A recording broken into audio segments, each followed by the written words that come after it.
Good morning, everyone. Oh. My voice is so strange today. Oh my gosh, I should drink some tea. How's everyone doing? Oh my goodness. My voice is strange today. Okay. I'm just gonna pause for 1 second as we wait for more people to join us. And I should probably give myself a lozenge while we wait for everyone to join. I hope everyone is doing well, and I'll be back in just a second.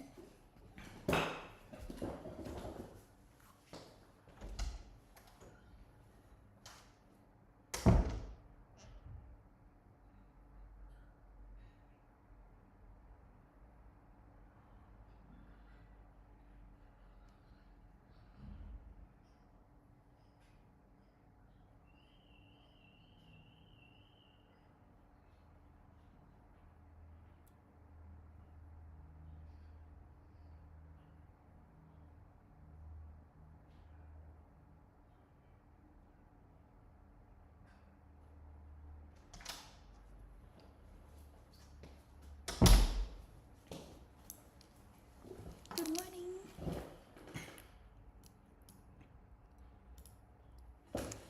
Hello, hello. All right, let's get into it.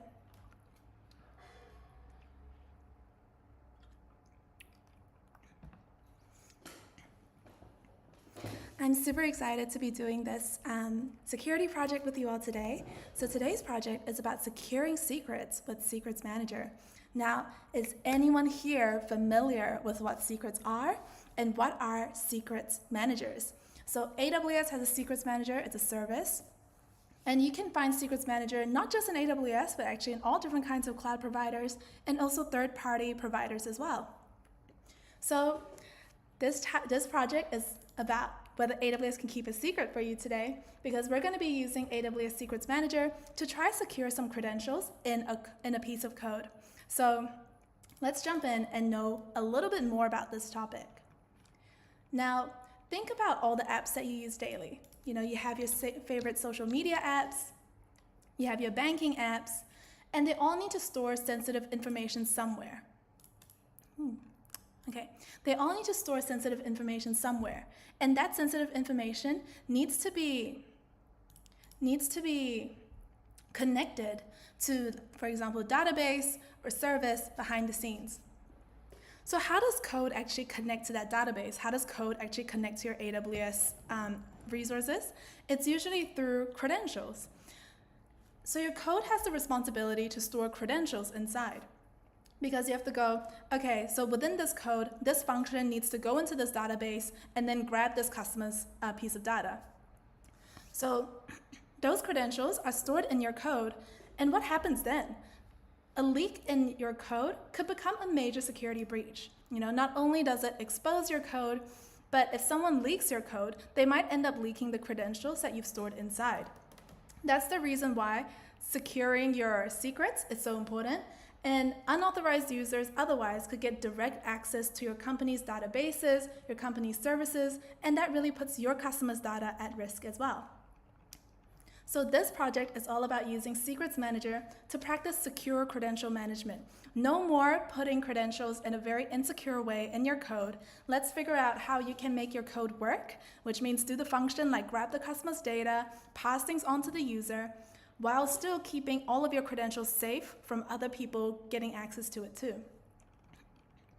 These skills are highly sought after by employers. They're essential for roles like Backend Developer, Security Engineer, Cloud Developer. It's very important to use scalable and compliant methods to secure sensitive information in those roles, which is why this project is so great for practicing those skills. Now, I'm just gonna do a quick little switcheroo for my setup here.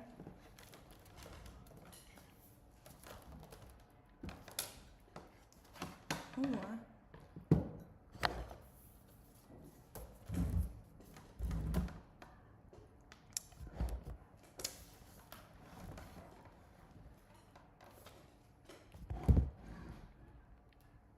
Is this better for everyone? I just noticed that we have a few comments about how it's a bit harder to see. Ooh. Okay, I hope this is a little bit better. Let me know if I still need to change anything. But all right, shall we get into it?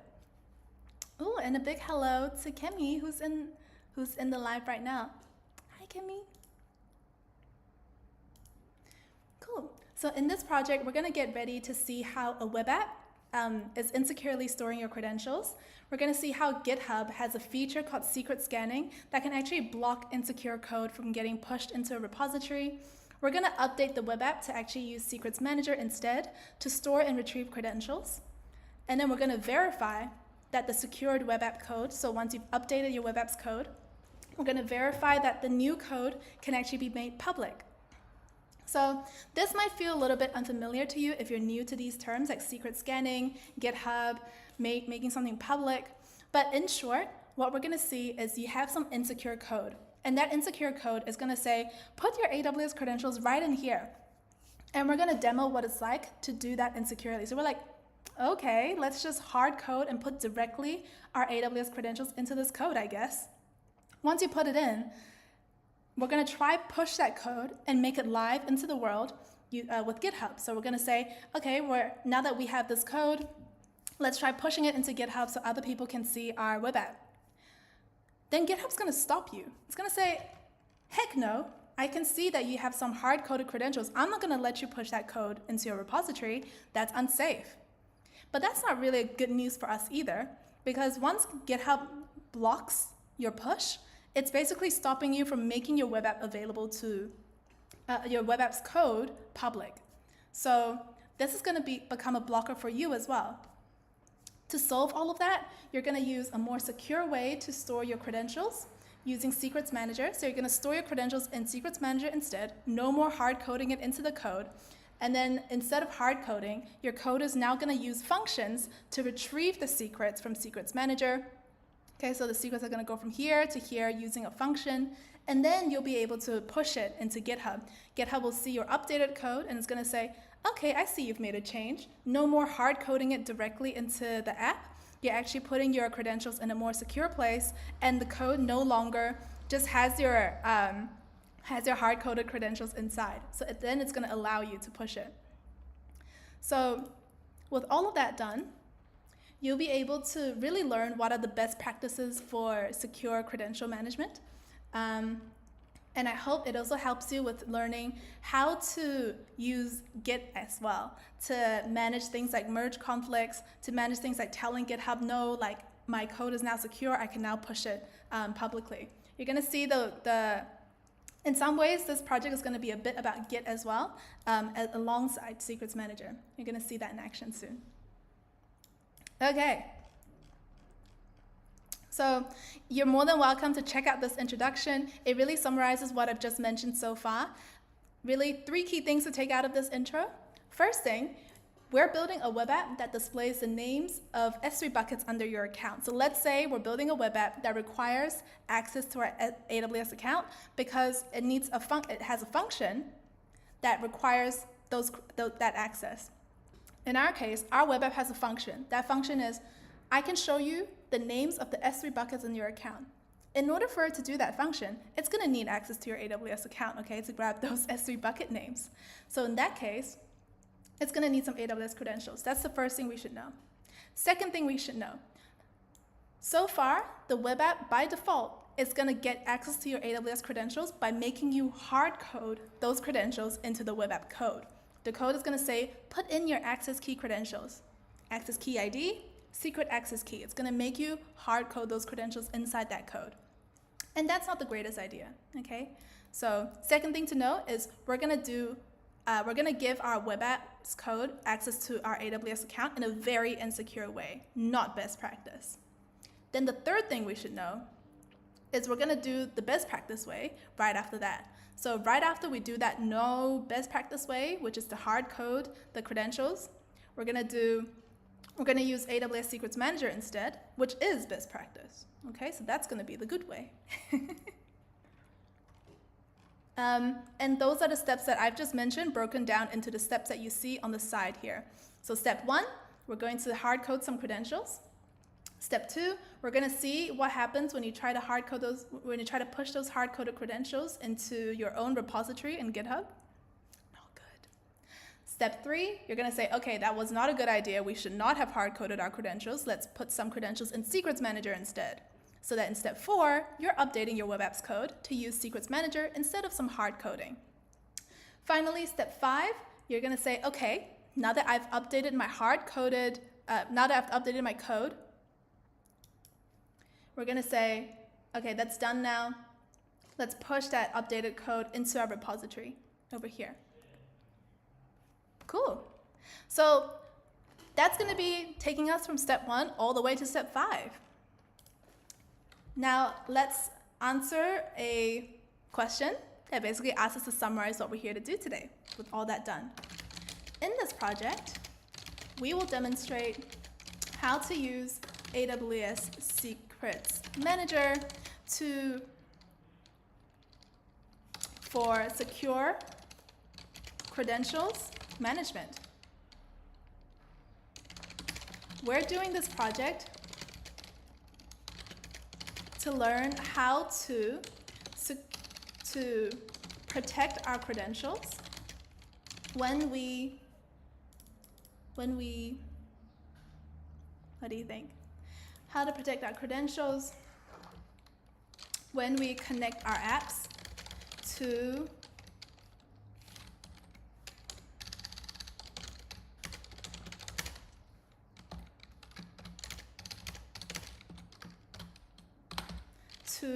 our AWS environment and databases, etc.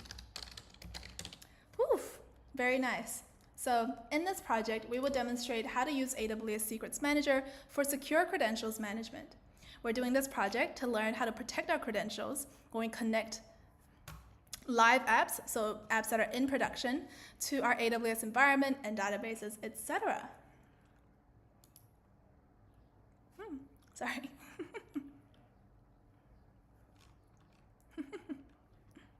Cool. So now it's step 1, and step 1 is all about actually checking out the original code and making sure that we can make a copy of that code locally. So we're going to take a look at a simple web app, and that web app will list S3 buckets. We're going to copy that code to our computer, and then we're going to edit that code to put in some hard-coded AWS credentials. In this step, we will access a GitHub repository containing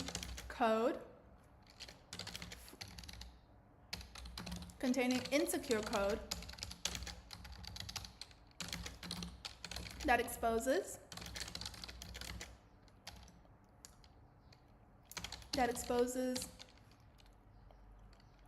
the developer's AWS credentials. Then we're going to clone that code, make a copy, which means we're making a copy into our computer, and hard code some credentials inside. Okay? Great work, team. Okay, so we're gonna enter that, and let's get into it. Let's clone some insecure code.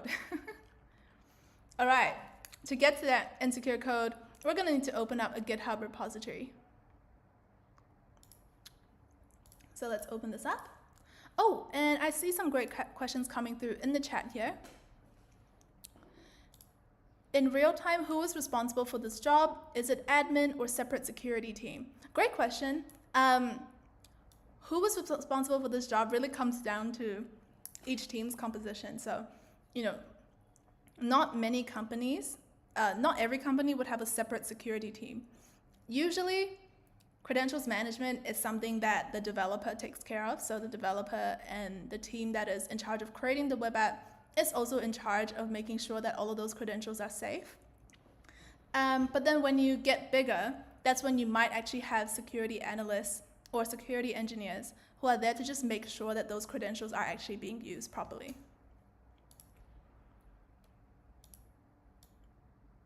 Cool. Who are there to make sure that the credentials are being used properly. So I would say, Viresh, usually just assume that it is the admin or the person creating the web app, having a separate security team taking care of credentials like this is not, it's a bit less common, because the security engineers are usually taking care of other things related to the security of the entire company's setup, less so the minute details of like using credentials and using Secrets Manager inside code. I hope that makes sense. Thanks so much. Cool. So we have our GitHub repository. We're going to open it up now, and it contains the files that make up an insecure web app. Okay, so let's go ahead and check out the code, shall we?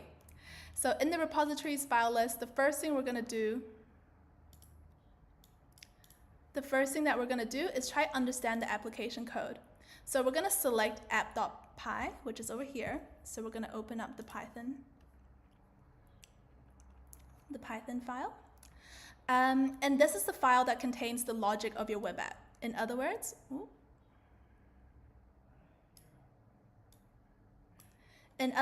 it contains the logic around how the app is going to respond to user requests, interact with AWS services, and also connect your AWS account to list all of the S3 buckets that's inside your account. Now, if you're new to Python, if you're new to backend or logic, the logic layer of a web app, don't be too frightened by this. You don't need to understand this back to front to actually do this project. We're just going to explore a little bit about this file to better understand, how is this web app actually working. You can think of this as an optional, understanding this piece of code, but it really does help you with understanding, okay, so why is this app insecure? Okay, cool. So how this backend or logic part of the app works is you're importing some libraries, so you're importing some tools, including Boto3.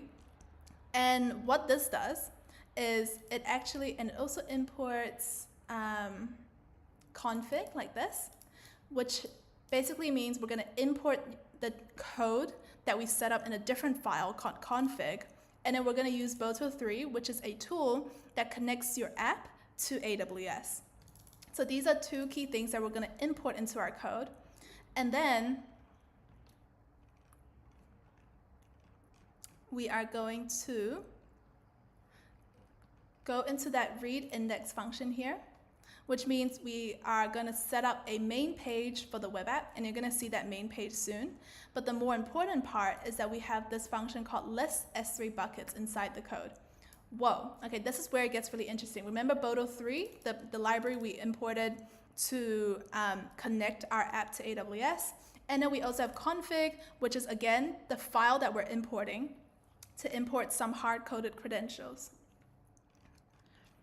So we have both of these getting used in this function here that says list S3 buckets. And this function is basically saying, okay, Boto3, let's connect to AWS using these credentials here.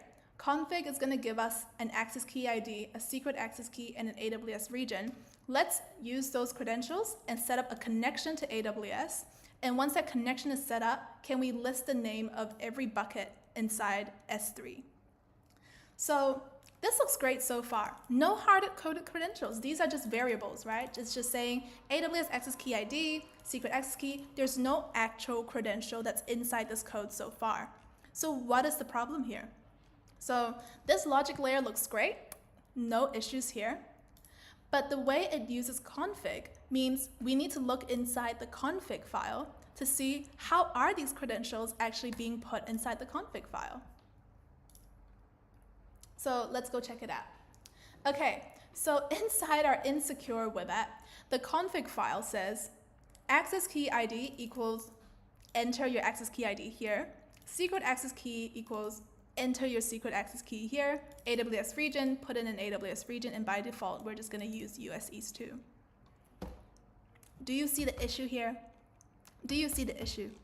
Okay, so the issue here is that when you want to use this web app and make it work, you need to directly write all of those credentials into the code. If this was a real public application, when you share this code onto GitHub in the future. Let's say, hey everyone, like this is my web app, showcasing this as a part of my portfolio. Yay, like this web app works. When you share that publicly on GitHub, anyone can now see those credentials in config.py. So exposing your AWS credentials publicly is really a major security risk, and it's extremely unsafe for production applications. Once someone else gets access to these credentials, they can actually use that exact access key ID and secret access key to go into your account, delete resources, steal data, cause some real damage. Of course, it's not just AWS credentials here. Database passwords, API keys for other services, any kind of secret should never be directly embedded in your code. We're really just using AWS access key credentials because that's what we're familiar with from other projects. But even database services that you might be using, any other service, or maybe an AI model that you're using that requires an access key or an API key, all of those keys really should be put away from your code so that when you put it into your repository and you make your code public, no one should be able to see those credentials.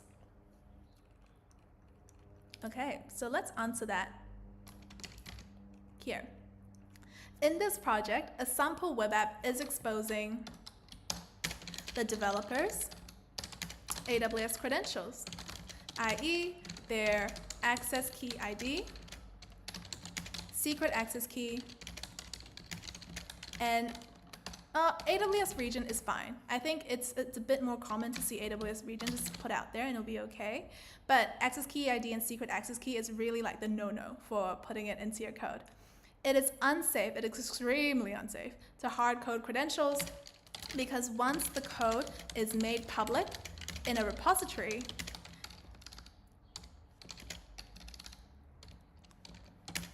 anyone can get access to those credentials and access our AWS environment, e.g. delete resources, steal data, etc. You know the gist. Okay, so we're gonna select done. That's all done for us.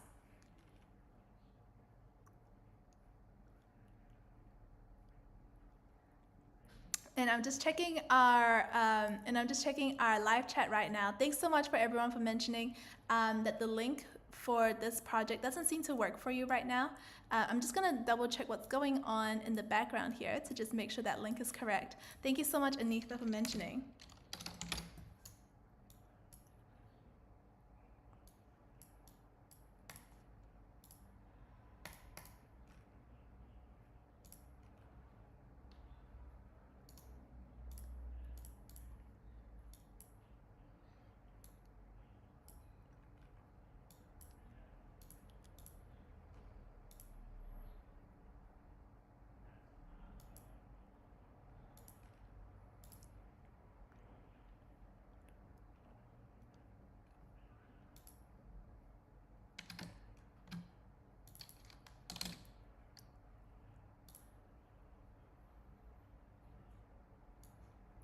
Anitha, thank you so much for mentioning. I've just updated the link now in the description, so it should be correct.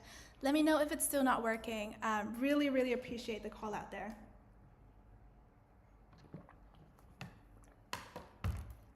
That's so kind of you, Anitha. Appreciate it. And I'm just gonna, since we're pausing here, I'm gonna answer a few questions that's coming through in the chat. We've got Viresh saying, please say about your AWS AI series. Oh, we still got an AI series. Student here.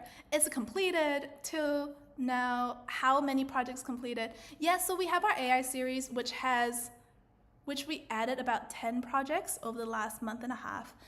So we are wrapping up that AI series with that last project that we released last week. That project was about creating a web app with a built-in RAG chatbot.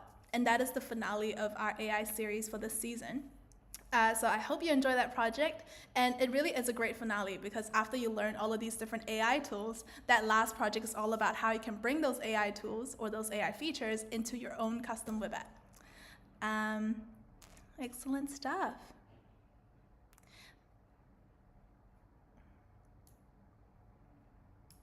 And yeah, I will make sure to add numbering in the descriptions, Viresh. You've given some great feedback there. All right, team. So we're back into looking at our code, and now we can understand why this code is a little insecure, okay? Config.py, this configuration file, is really not storing your credentials in a secure way. So what we're gonna do now is we're gonna actually copy this code into our local environment, and we're gonna say, in our copy, let's try fix this code so that it is more secure, and then push our version of this code, the more secure version, into GitHub.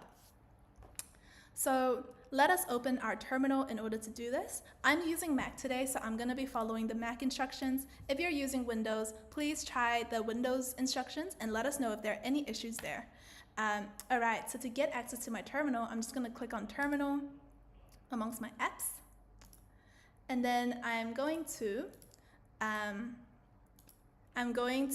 go into my documents folder. So we're gonna go into the documents folder, which is a very common place for storing project files. And we're gonna clone the repository in there. I'm gonna type in cd documents like this. Whoops. Where am I?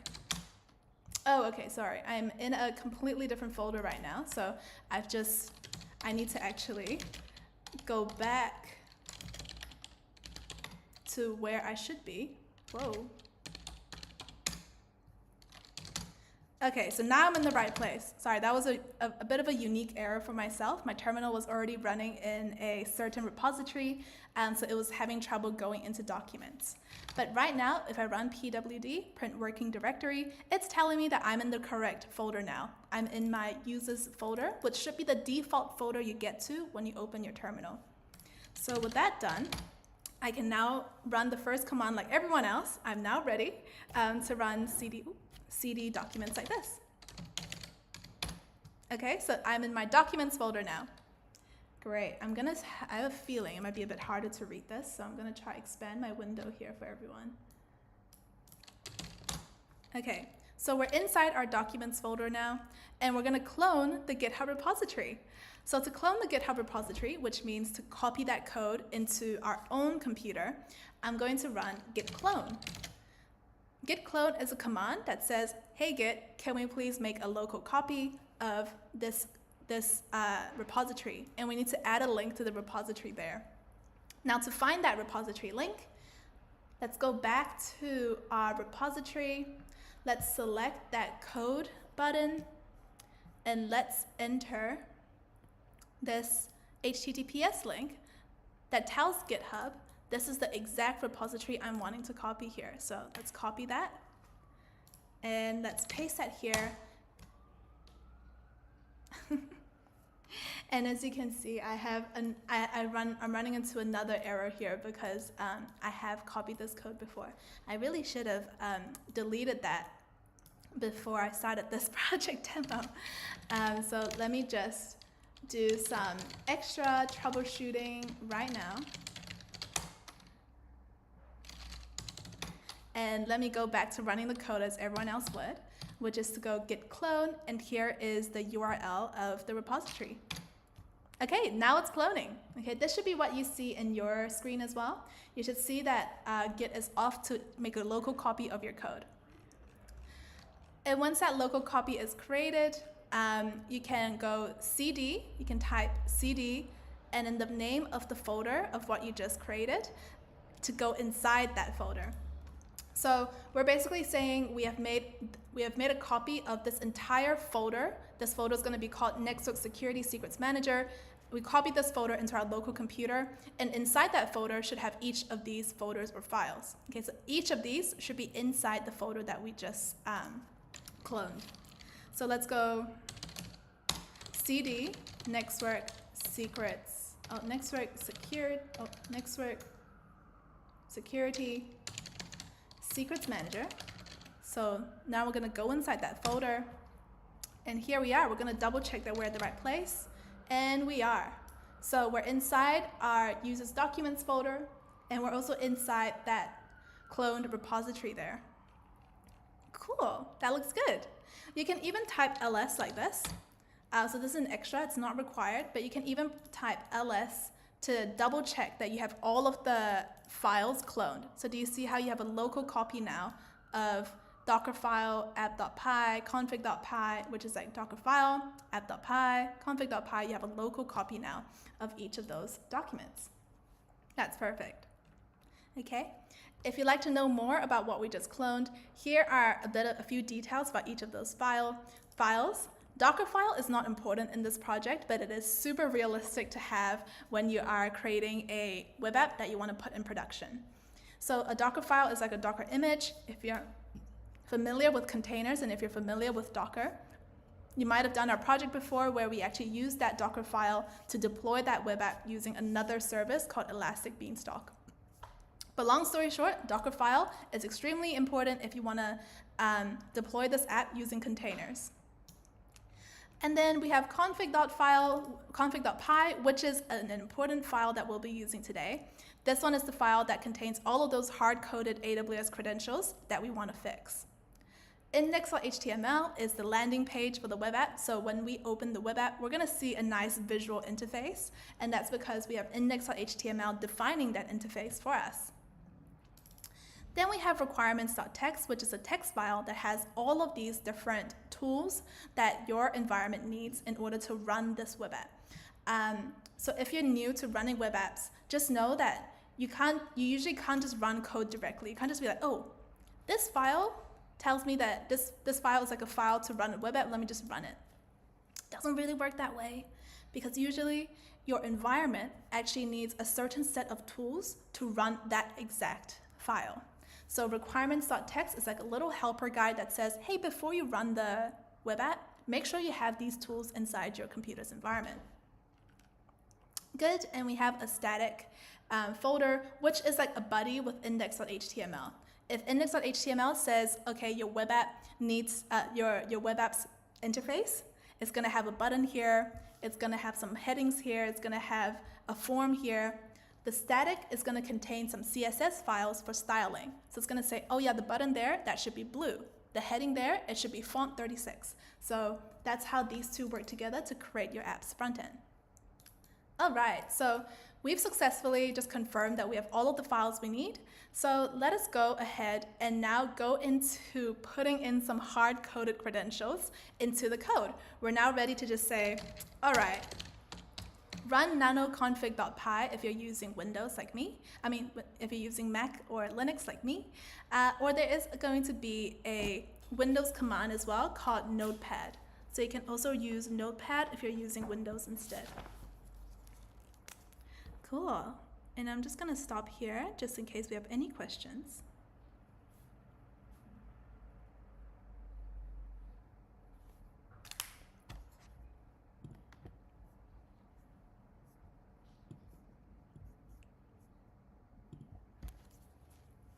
Great, all good. I think we have, everyone's all clear there. So let us go into this command, nanoconfig.py, to make a copy,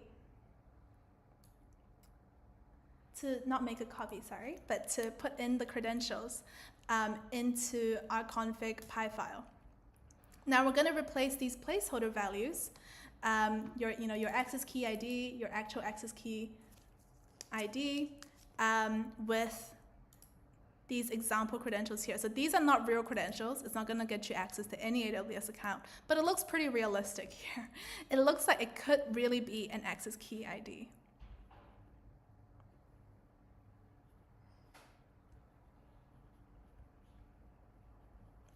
Cool. I'm just going to check the chat for any questions.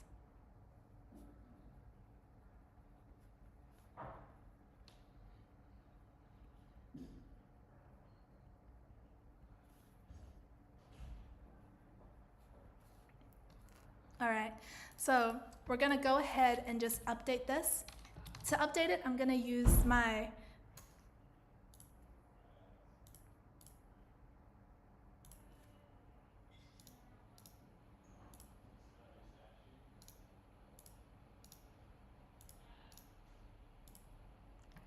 Cool, I think I'm back on. All right, very good. So to update this, I'm going to use my up and down arrows on my keyboard to navigate to the right line. And I'm gonna go Control K to just delete these lines because I don't need it anymore, because I'm gonna be replacing that with the values from this example here. So I'm gonna paste that, and now I have my example access key ID, my example secret access key in here, and the AWS region. So yes, these are example values. So because we're using just some test credentials, it is easier and safer than using your real credentials into this code, because if we do like any wrong slip, you could end up exposing your account to security risks actually in this project. Now, because these credentials are fake, just a heads up that putting these credentials into the configuration file is not going to make your web app work. Your web app is not going to start displaying S3 bucket names because it's not connected to any actual AWS account. But the key for this project here today is that we're just here to see what happens when you even try to put in credentials in your code. How is GitHub going to react? Are you going to be able to make your code more secure? So you can definitely do this project without your web app actually working and showing those S3 bucket names. You can definitely still use these like test credentials for the rest of the project. Now, if you're new to access key IDs and secret access keys, you might be looking at this and it might be your first time seeing them. So if that's the case, just know that these are like usernames and passwords that let applications access your AWS account over code. You know how usually when you go into your AWS management console, you might need to log in using a username and a password. This is kind of like the code equivalent of that. Code does not use the exact same set of username and passwords as you. The ones you key into the management console is just for the management console. Okay, that's just for the management console's use. It does not work for code like this. So AWS is going to need things like secret access keys and access key IDs in order to actually connect your app over to your AWS account. Okay, and that's why securing your access keys is critical. Like in our case, we're going to really need to make sure we can secure these credentials here, because if someone gets a hold of them, they technically just have, a username and a set of usernames and passwords to get access to your account. That's not safe at all. Okay, we're going to try to protect your account as much as we can. Cool. So let's take a screenshot of this configuration file looking extremely unsafe. And then we're going to put that in our documentation.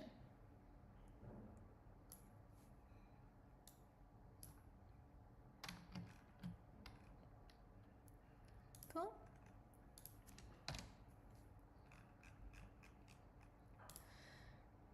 All right, so here we've set up the initial configuration of this web app with a set of access key ID and secret access key. These credentials are just examples because using test credentials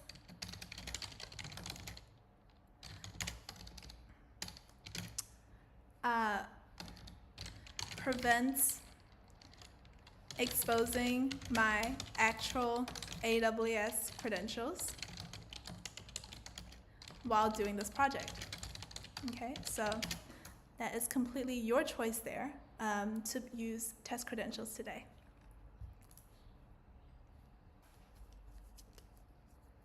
Now you might be thinking, oh, I do want to see this app in action. Like I do really, really want to see my app displaying my web apps buckets. So if that's the case for you, here's your chance. Let's put some skin in the game today, and this secret mission, okay, this optional secret mission that I highly recommend is to actually run this web app using your very own AWS credentials. By doing this secret mission, you'll also get first-hand experience on why we really need to secure our credentials today. Later in this project, you'll need to take some extra care that the real credentials you're now going to put in here don't get exposed publicly. So, cool beans. So in this step, we're going to create our own AWS credentials. We're going to stick those credentials into the web app, and then we're going to try run the app to see it actually display your S3 buckets names. Just a real clear emphasis here, this step is not required for you to do the entire project. It's just a really fun extra to see how you can put your real credentials in this app and just really feel that like, oh my gosh, let's just make sure we don't make this public anywhere. Let's jump into it now.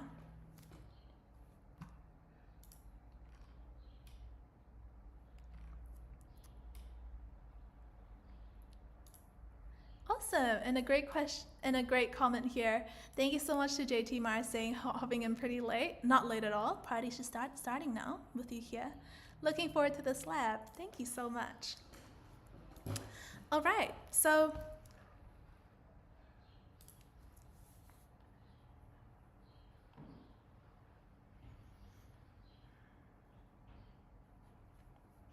cool. So again, let us go into the secret mission. In the secret mission, we're going to put our own AWS credentials into this web app to see how the code can actually display our S3 buckets names. It also puts our skin in the game. We definitely wouldn't want to expose our credentials now. So no more test credentials, let's put some real credentials in the app. To do this, we're gonna learn how to run the app in the first place. So we're gonna create a new virtual environment in our terminal. Oh, and I'm just gonna check the chat for a question that just came in.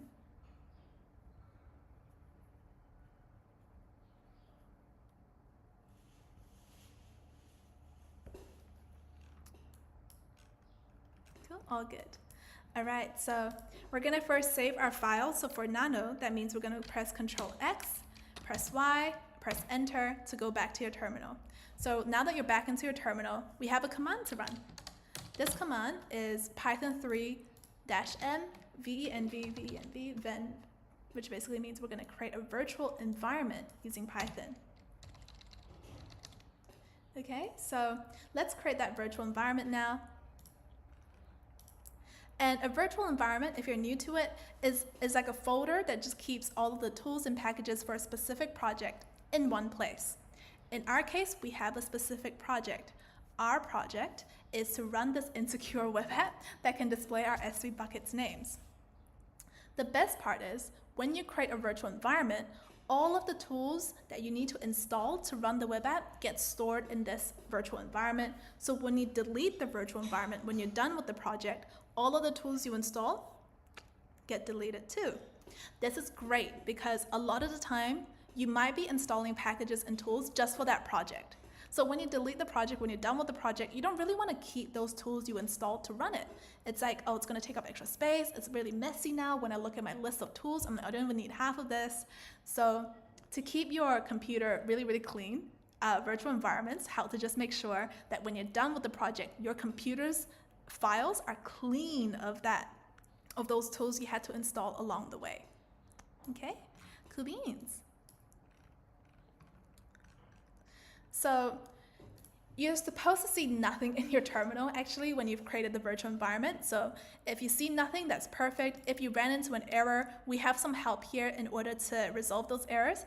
It likely is because you just need to install Python 3 first before you create your virtual environment. So we have some tips on how to resolve that here. Okay, so now that that's resolved, we have created the environment, we can activate it. So activating the environment is just like saying, okay, we're gonna go into this environment now and actually just put all of the packages we installed into this environment only. So let us activate it by running this command, which is to go source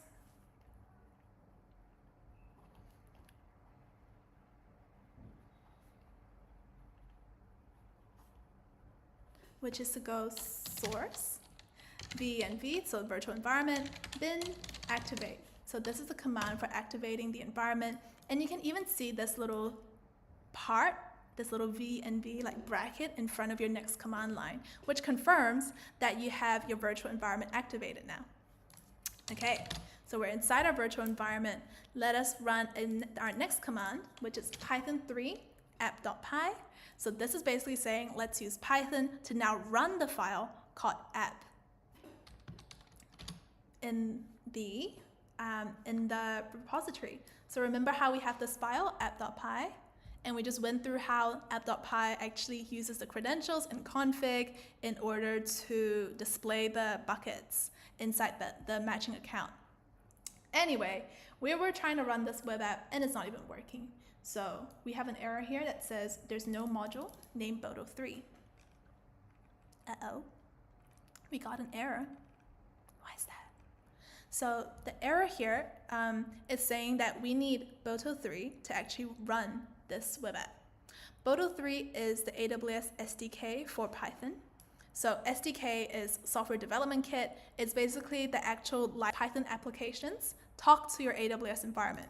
So in your code, remember how we imported Boto3? That's the exact library that's missing right now in our environment. Our environment doesn't actually have the tool to use Boto3. And this is where the virtual environment gets really handy. Turns out we need to install a bunch of tools in order to run this code itself. All of those tools are listed inside requirements.txt, that text file that we talked about over here, okay, in the project. And we're gonna need to install those files that's listed in here to run the web app again. Now, it's not just Boto3 that's missing. There's probably a bunch of other tools we need to download. There's a handy command that lets you just review, like just do a low recap, a low review. What tools are missing? What are we gonna need to install? And that is basically a command to read the file. So we're gonna do cat requirements.txt. Again, this is the Mac instructions. If you're using Windows, here are the Windows instructions instead. So you use cat, and here we go. Here are the tools that we need to install. Okay, so we have Boto3 here, but we also have 3 other tools we actually needed to install. So let's just install them now by using a command called pip3 install the requirements here. And off it goes to install them all. Okay, so we're using a Python tool called pip, and really that tool is called a package manager because that tool is responsible for storing, kind of like for knowing where to go to install different kinds of tools and then installing them for you into your environment. So pip does the hard work of finding the tools that's inside the requirements file and then installing all of them. Off it goes. They're all installed now. And you can even run this command called pip3list if you'd like. This is optional, but you can run this command called pip3list to just verify these are all of the tools in your virtual environment. And you can see Boto3 is here, the other tools we need, like Fast API, Unicorn, they're all here now too. So now we're ready to run the web app. We're gonna just run the web app again using Python 3 app.py. Off we go. Got the web app running, just like that. So once your virtual environment has all of the tools it needs, it successfully runs the web app for you. This is a success state that we're looking at right now. It tells us that the web app is running at this specific URL. So what we need to do now is just copy this URL and visit it to see what our running web app looks like. Let's go over, start a new tab, enter in that URL, run it. Here we go. So this is the web app that your web app code was defining. We're now running the web app and we're seeing it happen live. So all it does is, it lists your S3 buckets behind the scenes. Currently, the AWS credentials are hard-coded in config.py. In the next step, we'll replace them with AWS Secrets Manager. Yeah, that's exactly what our application is doing. So let's click on View My S3 Buckets to see, oh my gosh, are you going to see your S3 buckets? Oops, not exactly. No, that didn't work. So we've got an error here. It says the AWS Access Key ID you provided does not exist in our records. Of course it doesn't. Remember, we put test credentials, fake credentials, into that configuration file. We haven't updated that configuration file yet to actually use your own credentials. So we've tested that the web app works. Next up for us is to actually put in those credentials that belong to our account. Now, before we do that though, I just realized we have a little question that we haven't answered yet, so let's answer that first. The question says, what packages did we install and why do we need them? Ooh, good question. So, as an extension for this project, we also decided to run the web app locally using our own AWS credentials. To set up our virtual environment, what do? We installed packages like Boto3, that one's so important. We installed packages like Boto3, Unicorn, and Fast API, which are packages that are at our app's main file, which is app.py, uses to connect our web app to AWS. Great. All good. Very nice.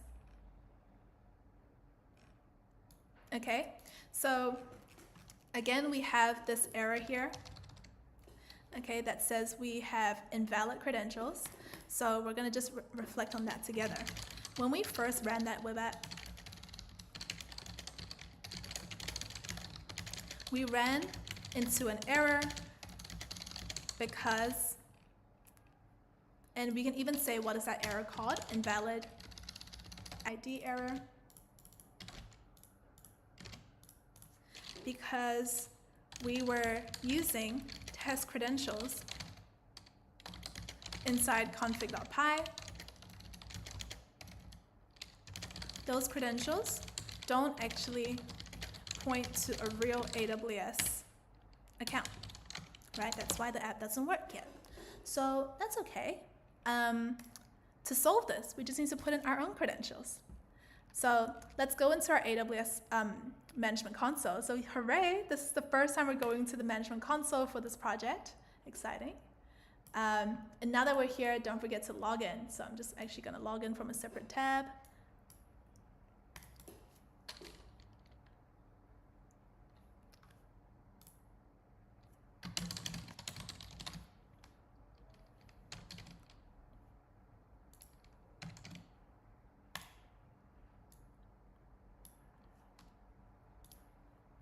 Okay, I'm just logging in now. Perfect.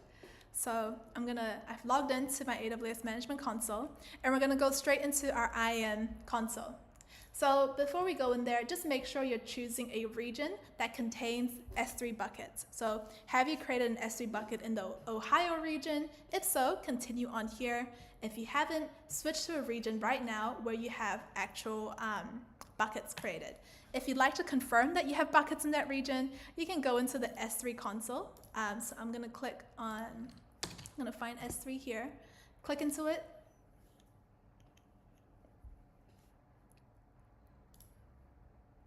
And select general purpose buckets, or you can just scroll down here to see your list of buckets. And do you see any buckets in the region that you're using today? I see some buckets for US East 2, which is Ohio, the region that I'm in. So I think I'm in the clear.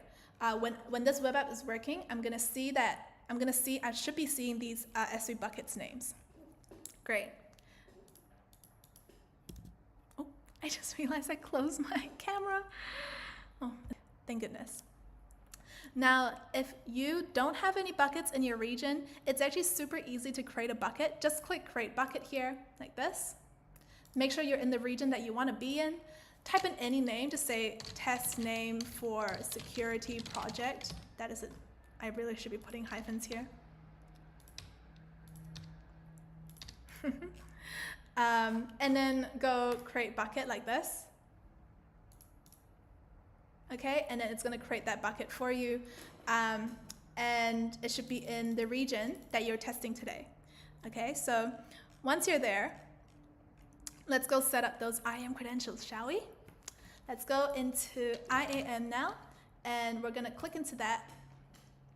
And we're going to click into your admin user, so the user that has access to your S3 buckets. Now I'm just gonna click my user here, my usual user, and I'm gonna go and set up a access key under security credentials. So click on security credentials, go down, let's click on create access key, and this is now where we can create some keys that can get ourselves access, that can get our app access to your account. So which option are we going to be selecting here? We're going to be selecting local code, which is the option for enabling application code in a local development environment, that's exactly us, to access your AWS account. So click into that, and then we're gonna say, we understand that there are some alternatives here for best practice. Best practice, I would say like security or giving access. But access keys are really like the fastest way to do it, and it clearly matches up with the way the config file works in our app. So let's select next. Okay, and let's keep on going with creating our key. So I think this is actually a pretty good note. Let's just go back to the use cases here. If you're feeling overwhelmed by all of these use cases and you're like, oh my God, decision paralysis, I'm gonna need to make sure I select the best option, just know it doesn't actually matter. You can actually just click any option here and still be creating a correct access key. All of these use cases point to the same access key getting created. It's just that when you select other options, you can see that AWS is going to try sneakily tell you to not use access key, because for that use case, here's a better alternative, okay? So whatever use case you're selecting here is purely just for the recommendation purposes. It doesn't actually change the nature of the access key that you're creating. Cool?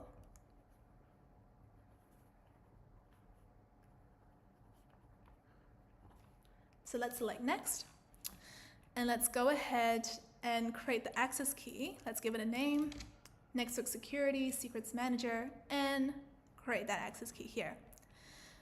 Whew. We got the access key now, so stay on this page, and you can even download it if you like.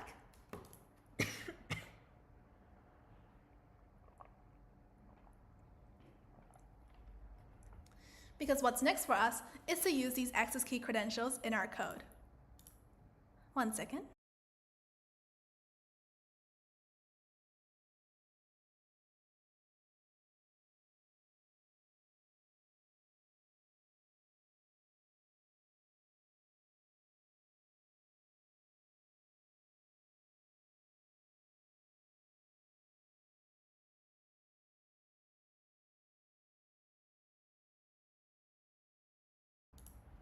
Okay, cool. So we have a copy of our credentials now. We just downloaded that CSV file. But what's more important for us is just make sure that we're using these credentials in our web apps code now. So we're going to go back into our terminal where we have this running web app, and we're going to press Control-C to say, okay, we're going to go change some configuration. So we're going to stop the web app. So Control-C just stops the web app from running. So if I go back to my running web app and I refresh this, it's going to say, oh, it's not working anymore. It's because we stopped the web app. So we stopped the web app, and we're going to go back into our configuration file. Sorry, this is a habit, but actually I just need to type in nano config.py to open up the configuration file again. And this time, we're going to replace it with our access key ID.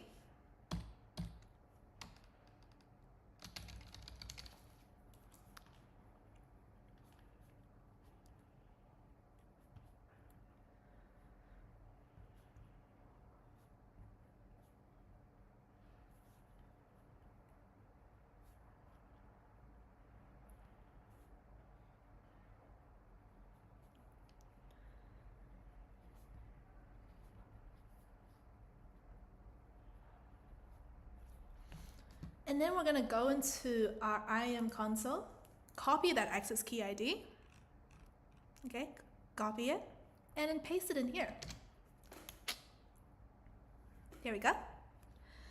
And then we're going to go down and do the same for the secret access key. So let's go and delete this.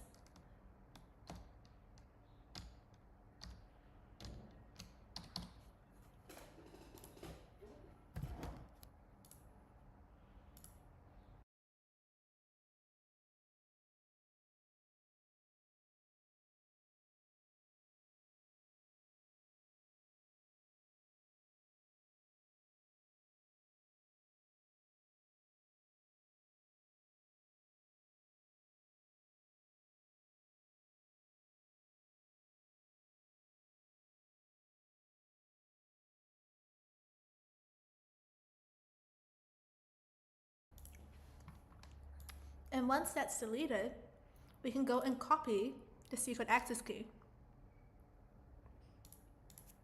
So let's paste that in here. And you can see your secret access key is getting pasted in now. Good. So now it's all pasted, which means we're ready to save it. And then make sure the AWS region now matches up with whatever region you're using with your S3 buckets. Okay, so with all of this done, let's go ahead and save our file. And please remember, just treat your secret access key like a password. We're not doing best practice right now. This is not best practice. Okay, this is bad practice. We should not be putting files, putting our access key IDs in configuration files that we put into a repository.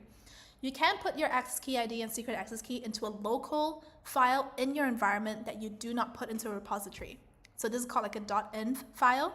That is fine because that file does not get put into a repository. But in our scenario, this file is going to go into a repository. This file is going into a repository. And that's the reason why this is not best practice. So credentials are inside. Let us go, save our changes, and see what happens. So Control X, Control Y, press enter. That's for Mac Linux users using Nano. We got the Windows instructions for saving your file here. And then we can try run the web app and see if it actually works now. Okay, but let's recap what we just did to resolve that error.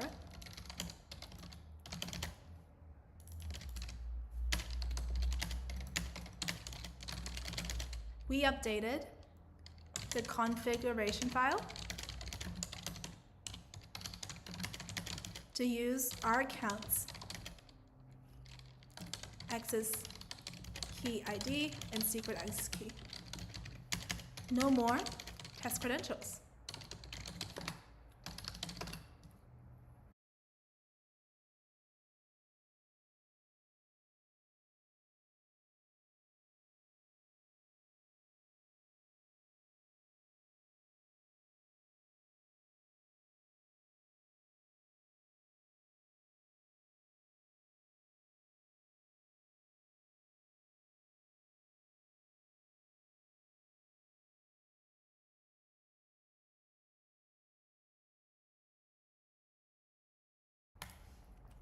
Cool beans.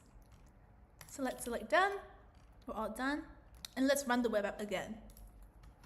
So the command for running the web app is Python 3 and the name of the app file you want to run it. Good. It should have the success state again. So now we're running the web app with our own credentials. And let's go back to the tab where we previously had the error. And let's refresh this tab. Okay, so it's refreshing now. So we're now going back to the same endpoint. And ta-da! Now it successfully shows the buckets that's in my account. Awesome, you know? You can even try this thing called Pretty Print. There you go. So some browsers offer this thing called Pretty Print at the top.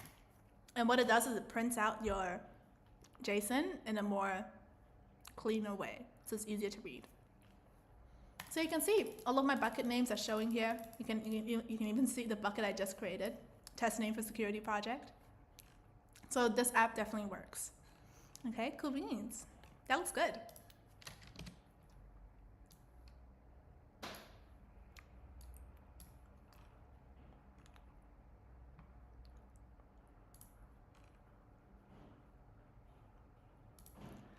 Okay, all done. Oh, and a big shout out to Anthony. Thanks so much for the lovely comment. Nice tip on the use cases. Super true. I used to get so tripped up on the use cases part. I'm like, oh my God, I need to make this correct. Until I just used the wrong setting one day. And I was like, wait a second, how did that just work for another use case that I was actually creating that access key for? And on came the discovery that the only reason why the access key use case was a page in that setup was just so that AWS could give you tailored recommendations. Super interesting. Okay, so that concludes our secret mission. Crazy secret mission. but I hope you get to see that that secret mission lets you put in your real credentials inside and see a web app working in front of you. Okay, so secret mission done. Congratulations. And let's keep on going with our project. The key of this project today is about making the code public. Can you make the code public when there are shady credentials inside your code? So GitHub's reaction to our hard-coded credentials is going to be pretty eye-opening. This is actually a super common situation developers run into. We get our app working locally, everything's great, and then boom, we realize we can't actually share our code with someone else because it contains sensitive information. So let's please get set up with a GitHub account if you don't already have one. It takes about 5 minutes, I promise it's very quick. And then you can make your own copy, which is called a fork of the original web app repository. So we're gonna go into this web app and we're gonna fork it to create our own copy. Then we're gonna try push our code with these hard-coded credentials into GitHub. And then we're gonna see GitHub's secret scanning in action. Secret scanning, ooh, what is secret scanning? You might wonder. If you're wondering this already and you're super curious, you can always use our ask inside our web app. So press ask and type in your question. What's secret scanning? Oh, okay. Ta-da! And the next app can tell you the answer. This is secret scanning. So you're definitely welcome to ask questions as you go. And have a play at all of these different features, because you can also go secret scanning is blah, blah, blah. You're like, oh, okay, thanks so much. I actually want to learn about this in simpler words. So can you please actually simplify this explanation? Ooh. Okay, simplify is taking a break today, but what if you're like, can you give examples of this?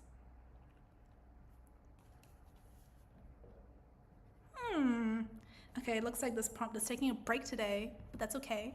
I'm gonna fix this right after this live. But at least Ask is working beautifully, which is making me very happy.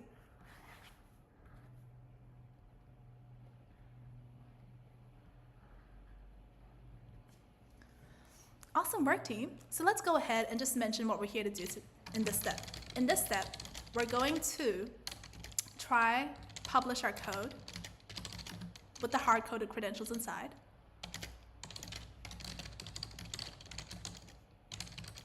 Into our own fork of the GitHub, of the web apps, GitHub repository. Cool? All done. Okay, so do you have a GitHub account? I hope you do. Just kidding. If you don't have one, that's totally okay. If you don't have one, we can get you set up in just 5 minutes, and we have all the steps for creating a GitHub account here. Okay? But if you do, here's your chance to sign in.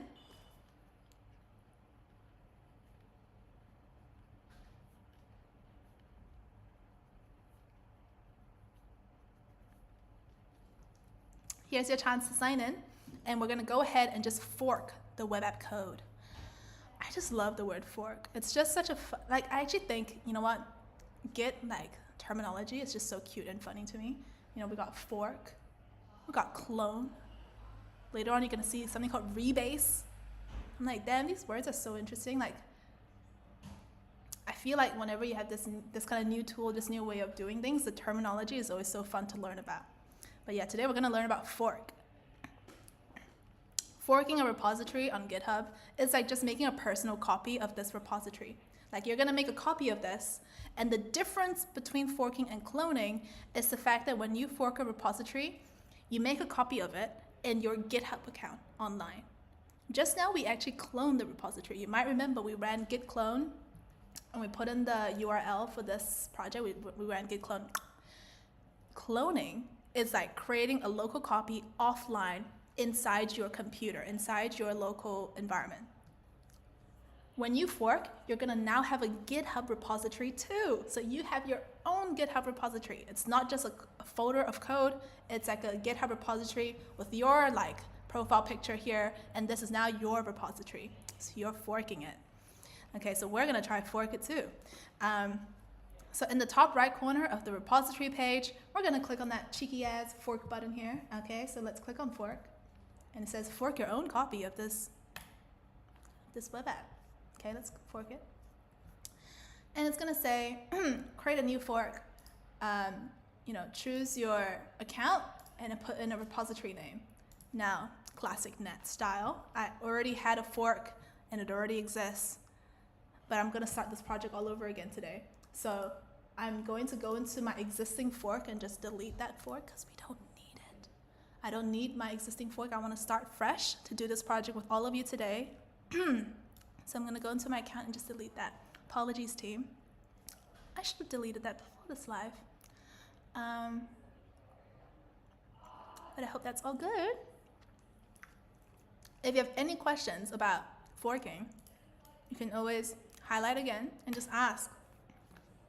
So, what do I see when I fork a repository?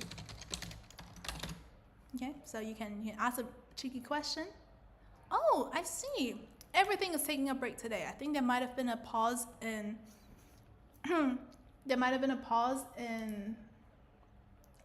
the generator that creates these answers because it worked just now.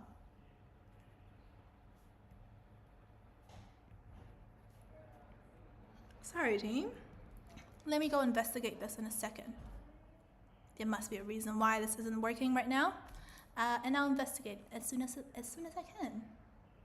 Okay, so I really should be seeing my repositories now, GitHub. Okay, so I can see that I have my fork.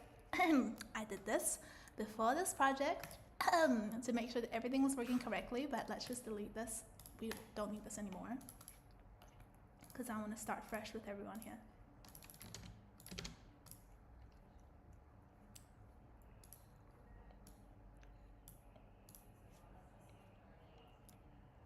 Okay, my fork is gone. So let's restart that forking process. Okay, so now when you fork, it's gonna say, okay, the owner is now you for this fork, for your copy. And the repository name is gonna be the same as the original by default, so let's just keep that.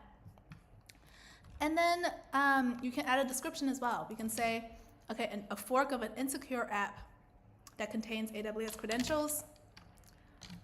I'm doing this as a part of Nextworks Secrets Manager project. If you really want to remind yourself why this repository exists, you can do this little description as well. And let's create the fork. Okay, it's going to take a few seconds for that fork to set up. And once that's set up, we're going to have our own repository that contains all the code, okay, of the original repository. This is now our repository, but it contains the same code. What's the point of forking? It's because we need to push our version of the code into GitHub, but you technically don't have access to the original repository. You can't just push your code into the original repository. They probably just said, okay, only I can push code into my repository. So we're forking it to push code into our version of the web app.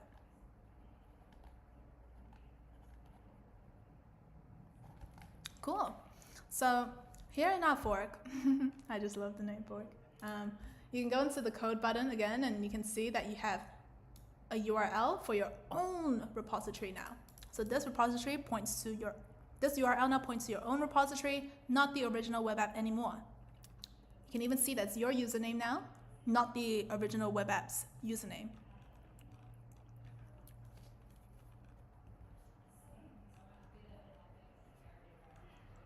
Cool.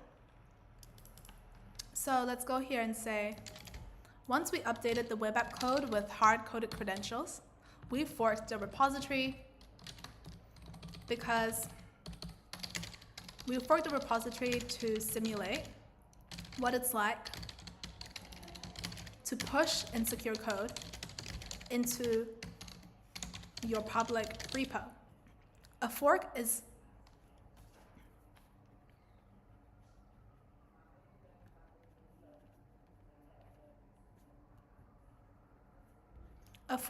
different from a clone because it also creates a new repository in your GitHub account.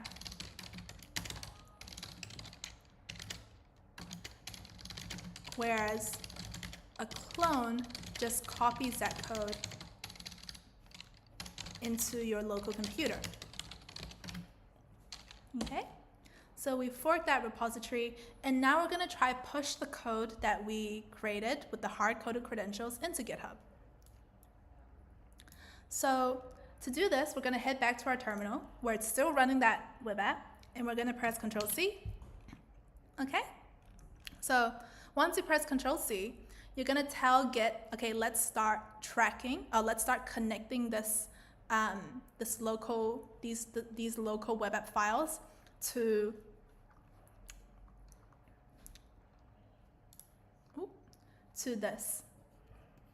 our Secrets Manager repository.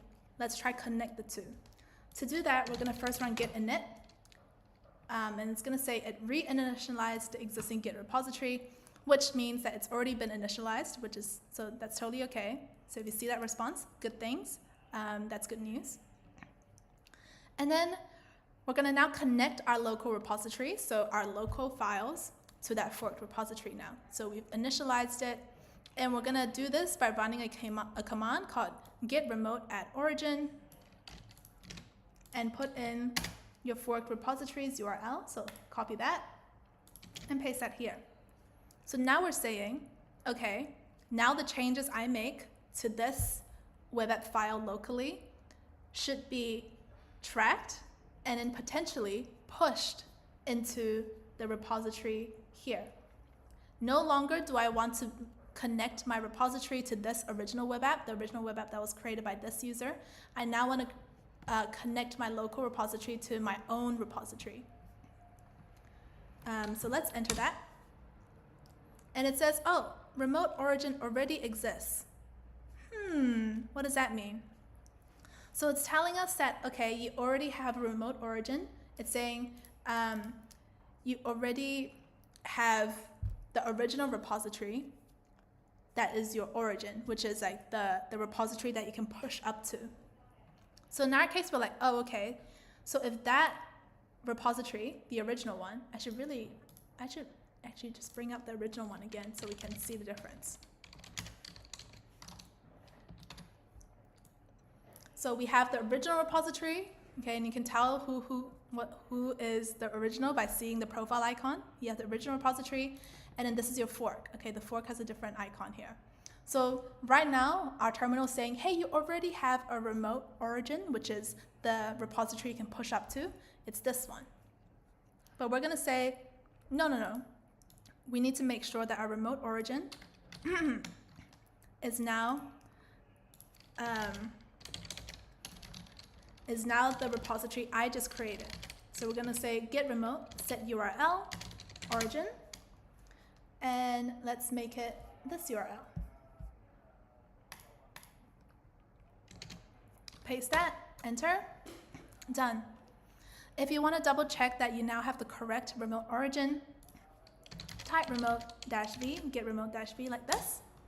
And then it's going to tell you that for both fetching new code and pushing code, the origin you're connected to is now the one that's under your account. Just make sure it's your account ID here.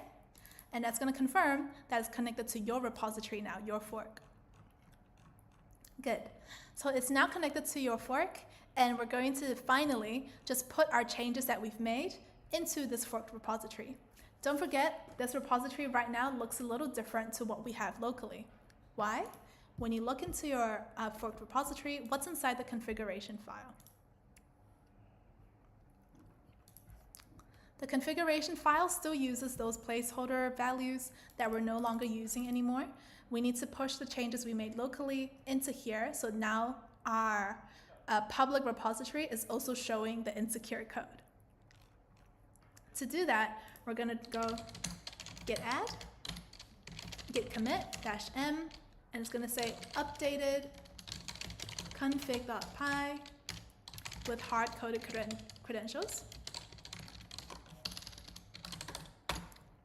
And we've now basically added a change we've now saved a change that says, oh, I've updated config.py with the hard-coded AWS credentials. So we've made a save, and we left this message alongside this act of saving our changes. And now that we've saved our changes, we need to push those changes up to our repository here. So in order to push it up, let's run the command called git push -u origin main. So this is the command that says those changes that we just saved, we're going to push them up into the origin. Let's run that. Oof, and we got this nasty error today. So let's have a look at this error. Ooh, that does not look good. So we've got an error. It says we failed to push this stuff, and we failed to push your changes to your upstream repository. So the repository here, we could not change it. If you refresh this, you're going to see that it's still the old code. We didn't get to push the changes that we made. Why is that? It's because we violated some rules, okay? The rules we violated, if you scroll up, it says push cannot contain secrets. Oh, interesting. Interesting. Let us first reflect on this question, and then we're going to debunk what error we just ran into, the error we just ran into. To connect our local repository to the forked repository, we ran the command git remote set URL origin. Then we used git add and git commit to save the changes we made to config.py. Finally, git push uploads those changes to the remote origin, i.e. the forked repository. But yeah, we have something called secret scanning that blocked us. So it says the push cannot contain secrets. Ooh. GitHub automatically scans your code for secrets and blocks the push if it detects anything that contains secrets, like AWS credentials. In our case, GitHub detected that you are trying to push code that contains an AWS access key ID and a secret access key. Look, I can't even label it. Amazon AWS access key ID, Amazon AWS secret access key, it detected it. This is a great security feature from GitHub to just prevent the accidental exposure of secrets. So man, GitHub is so smart. You know, it can even do that. So let's take a screenshot of the error that we just ran into with GitHub today, and let us reflect on that.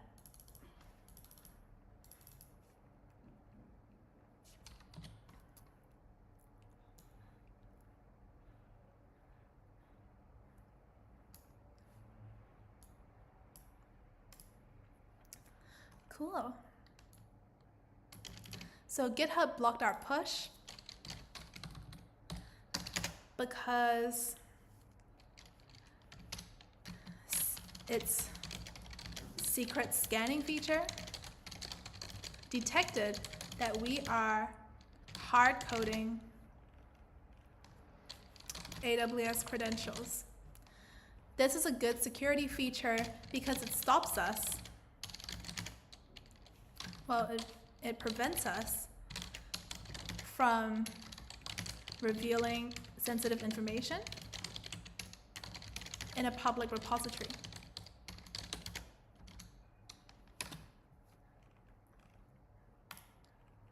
And running into this error really highlights the exact problem we need to solve in this project. How do you manage these secrets securely so they're not getting exposed in your code?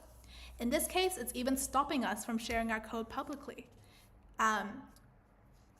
Right now, we have the privilege of just using a forked repository, but imagine if this push stops your entire web app from getting uploaded. And there are also other examples too around, what if you actually still need to show people how you can use credentials? So there are a few things that this push could really stop you from doing and could really slow your progress. So we need to also figure out how we can use Secrets Manager to store your AWS credentials securely and then retrieve them in your application without hard coding them into your configuration file. Cool. So let's use Secrets Manager, and in this step, we're going to be creating that secret in Secrets Manager, and then we're going to use the sample code to retrieve secrets in Python.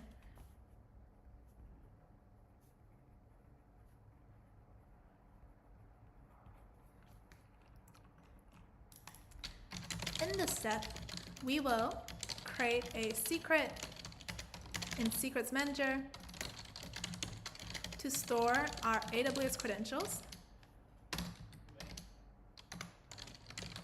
in a more secure way. All done. Great stuff. So we're here now. We're up to the step where we can now try to create a secret in Secrets Manager. Let's go back to your AWS Management Console, and you have your IAM tab open. Oh, you might have it open. Actually, you might have just your AWS Management Console like this open for the first time if you didn't do the secret mission today.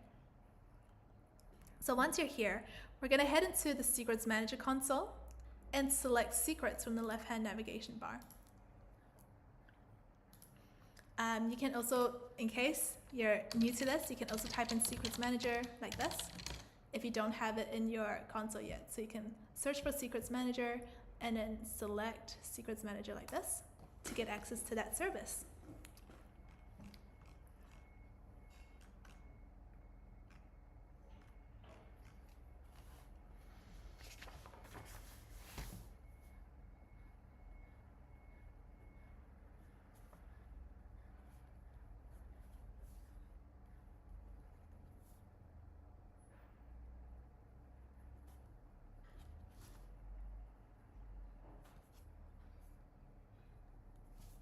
Cool.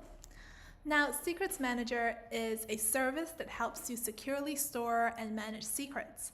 Secrets are like database credentials, API keys, sensitive information. It doesn't have to be a key to be a secret.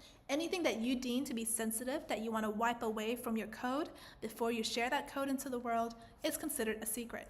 Even if it's like a URL and you're like, oh, I don't want people to know what URL I'm using, call it a secret. That's a secret now.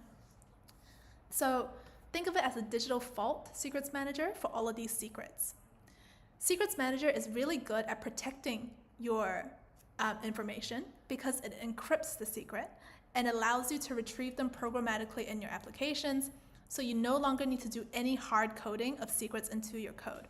We're going to see this in action by creating a secret and then putting that in our code. So let's store a new secret. Okay, let's click here, store a new secret. And let us select other type of secret over here under secret type. There's so many different secret types. You might see that there are credentials for different kinds of databases, credentials for other database, and then this one catch-all other type of secret here. It's true that Secrets Manager is extremely popular for database credentials. So database credentials are one of the biggest use cases for secrets. But as you can see, I think another big use case here is for APIs. So if you want your app to connect to a third-party API, like a AI model, for example, the key for that AI model's API, your key for that AI model's API should be stored in a secret. In our case, we have some AWS access keys to store in here. So let's put that. Let's choose other type of secret. We're not really using credentials for a database. And then let us put in our access key ID,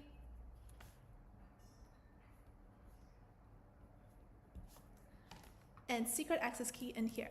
So we have access key ID and secret access key. So those are the things that we want to protect today. Now, what are the values of what we want to protect? If you want to find these, you can go into your configuration file. You can go nano config again to open it up, and then copy it from here. So you can totally do that.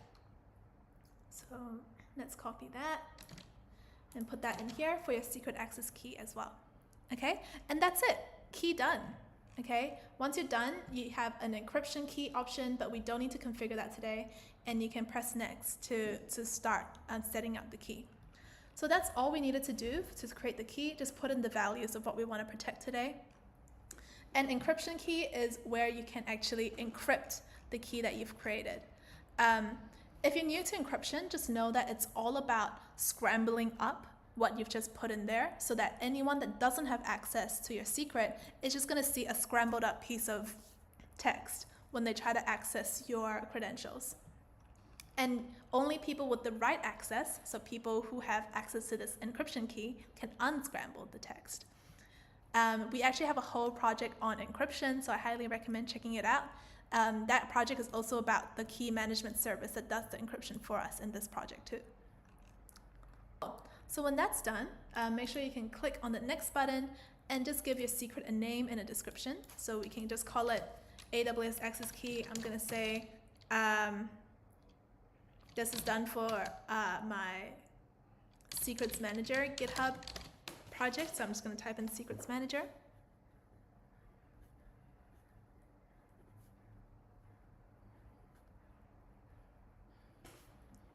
And then your description, it can say, created to replace some hard-coded access key credentials in configuration.py. If you want to remind yourself why you created this secret as a part of NixWorks. Apologies, team. 1 second.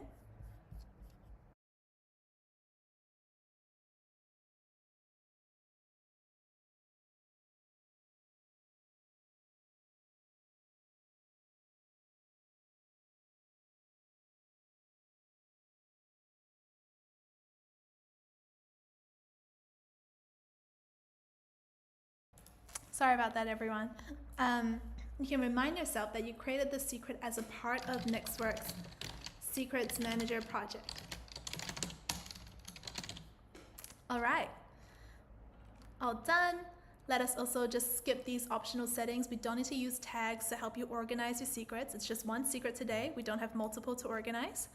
We have resource permissions to add or edit a resource policy to access secrets across AWS accounts. So this is great if you want to control who and what can access this secret if they use a different AWS account, but we don't really have that today.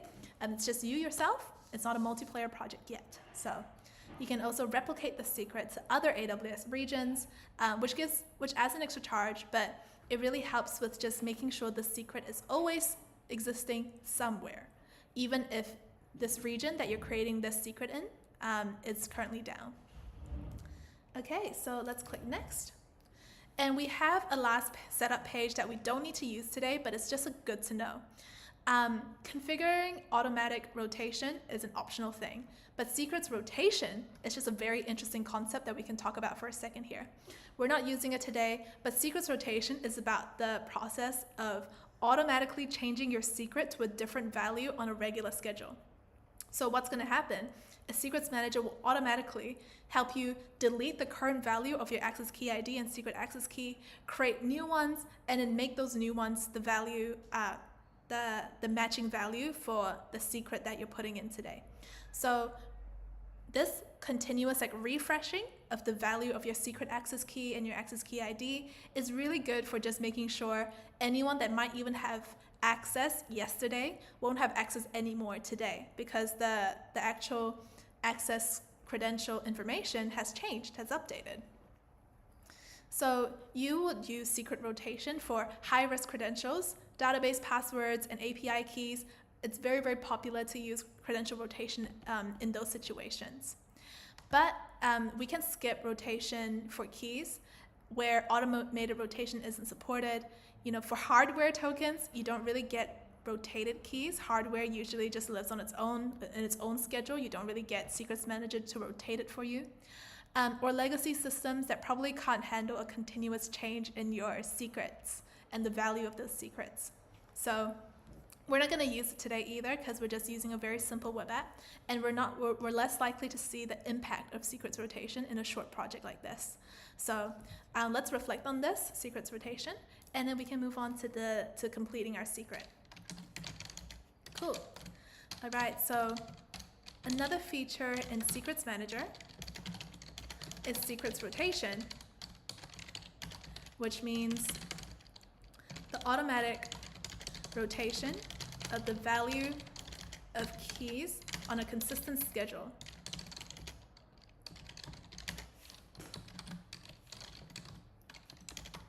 Secrets Manager will generate new value for those secrets.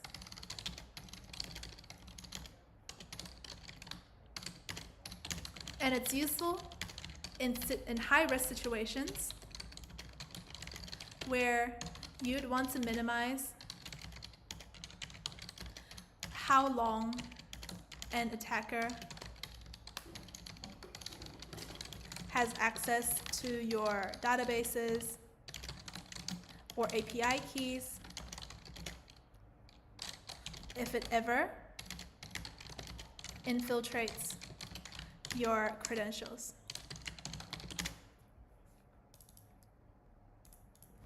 And your services as well.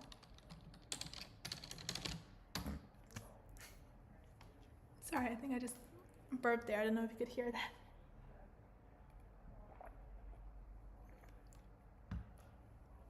Okay, so let us just enter that value. Enter that response. And let's select next. And let's do a final review. So we're going to scroll all the way down to the bottom of this page.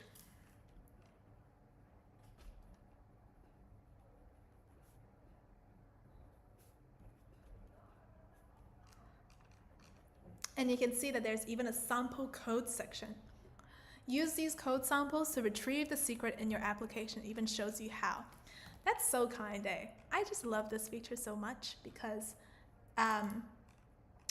AWS or Secrets Manager is even teaching you how to use these, use Secrets Manager keys or Secrets Manager secrets in your code. I love that.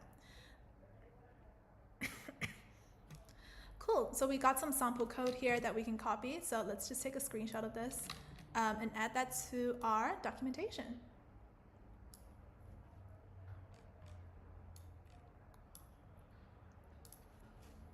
Okay, so let's add that explanation here. Secrets Manager provides sample code in various languages like Java, JavaScript, Python 3, and more. This is helpful because we can use these code samples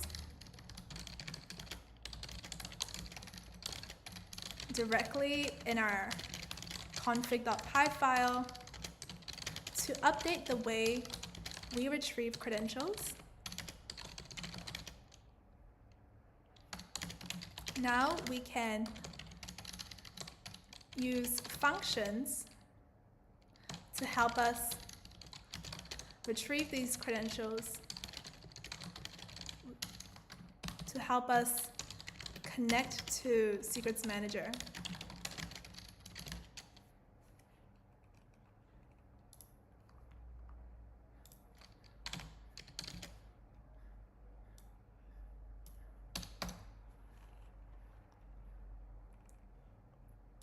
That's really helpful. Love that. Thank you so much. Cool. Don't forget, we still need to actually store the secret that we created today. So let's click on store to finish up the creating of the secret. Okay, so we did it. We have successfully stored the secret in our Secrets Manager. To show it in the list, choose refresh and use the sample code to update your applications to retrieve this secret. Yeah, we can even see the sample code here. Very helpful. Nice. So here comes the fun part in step 4. We're going to transform our configuration file from a security risk into a secure professional piece of code. Instead of having our AWS credentials just sitting there in plain text, yikes, we'll use the sample code from Secrets Manager to fetch them securely. Think of it like upgrading from keeping your house key under the doormat to having a fancy digital lock system. So let's go straight into our configuration file and remove those hard-coded credentials and just test that everything can still work and we can still push the code.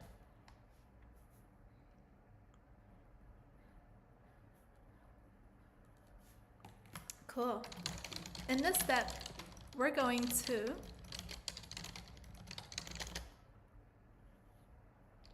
update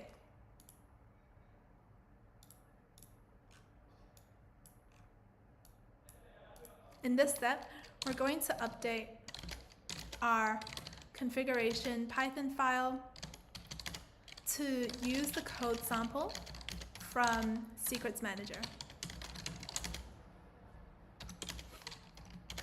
This code sample will turn our configuration file from a security risk because of hard coding into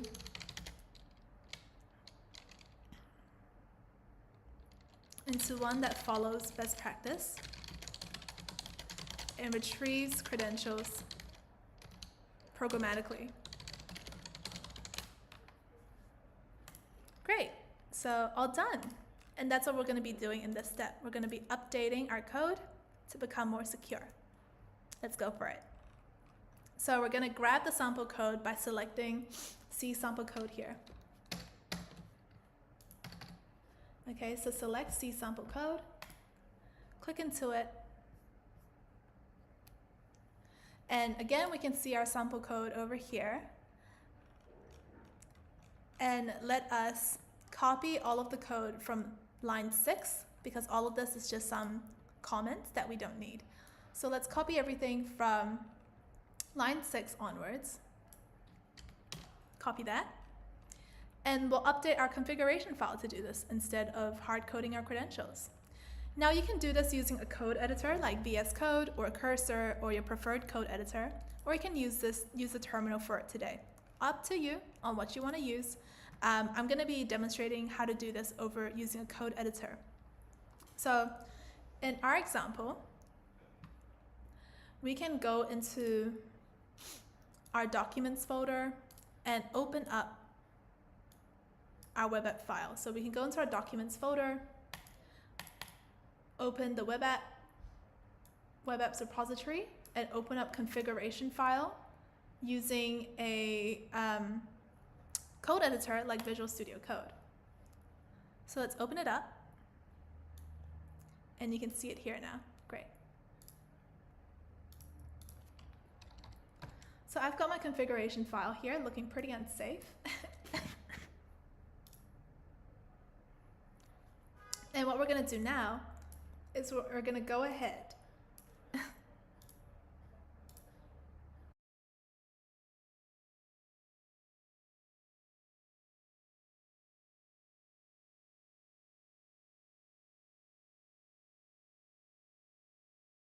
we're just going to go ahead and paste all of the code that we copied just now from the Secrets Manager console over here. So great, we've just copied the code, we've pasted it here, and then we're going to delete that comment line that says your code goes here. We don't need that, it's just a simple comment, and we need to put our own code in there anyway. Great. Cool. But now that that's done, we need to get to know our brand new configuration file, don't we? So let's get to know this file by understanding those first 2 lines first. The first 2 lines are import statements. So now our configuration file is going to actually import that same package called Boto3 to interact with our AWS Secrets Manager. And then we have Boto core.exceptions to import the client error exception class. And this exception class is going to be used to handle potential errors when you actually use Boto3. So this is basically just an extra tool that helps you with handling errors if you run into any errors while using Boto3. And then the core of this pasted code is a function called getSecret. So now what Secrets Manager is doing is it says, okay, it's going to be able to access the secret name called AWS Access Key Secrets Manager. This is the name that you defined. And that secret should be inside this region. Again, this is the region that we use to create that secret, so it could look a bit different for your secret, but as long as it's consistent with whatever region you're using. And then it's going to create a Secrets Manager client. So what that means is this client is going to be a connection to Secrets Manager. And then we have our try except block, which basically says try grab the value of the secret that has the name AWS Access Key Secrets Manager. So we're basically saying using the connection that you have to Secrets Manager, try grabbing the value of the secret with this name, AWS-access key, access-key secrets manager.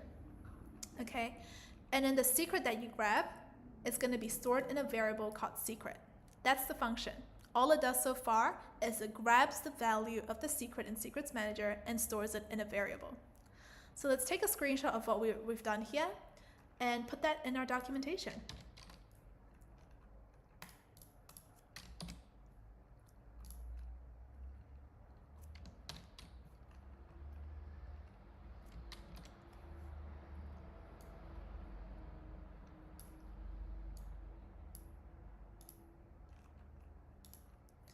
All right, so we updated the configuration file to retrieve the secret stored in our Secrets Manager programmatically. The get secret function will set up a connection to Secrets Manager using Boto 3, and then it will try to retrieve the value of the secret with the secret name that we created when we set it up.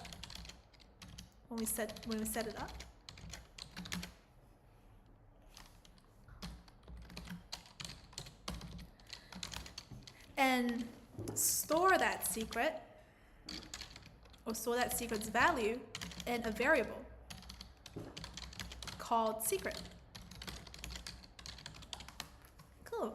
So that's what this piece of code is doing now in our configuration file.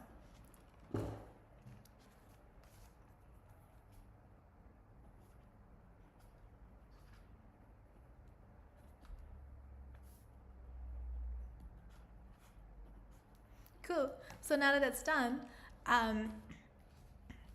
we can add some code to actually use the get secret function. Right now, all it does is it stores the value of the secret in a variable called secrets. Nothing else. It doesn't say now your access key ID is the value of access key ID in that secret. Now the value of secret access key is the value of secret access key in the secret. We're not actually retrieving this secret and using it in our code yet. So we actually need to still add some new code, which is this code here, to our configuration file. So let's add the following code block to our configuration file. And here we have it. So we're gonna add some stuff to our configuration file to tell our code, once you have stored the secret, return the secret in a JSON object. So return it as JSON. And then our configuration file is going to retrieve those secrets from this function. It's going to retrieve it. And then it's going to store those values from the secret into these specific variables. Okay, so that's how we complete our configuration file. Once our code sample tells us how to store the secret inside the configuration file, we then say, now this is how we're going to retrieve the secret and put those secrets values into the variables that the rest of our code is going to use. So that's how, the code is going to work together with our application file. And again, it's going to pass the values, but this time, as you can see, no more hard coding, thank goodness. So we have a tool that we're using here called JSON in order to load the secrets values as JSON. So because of that, you need to also go back up to your import section and import JSON as well, like this, so that your file is accurately importing the tool that you need for this file to work, or for this function to work. Cool. So once that's done, you can save your updated configuration file. So press Command S to save it. And then you can now reflect on what we just did, this update that we just did, and go ahead to answering this question.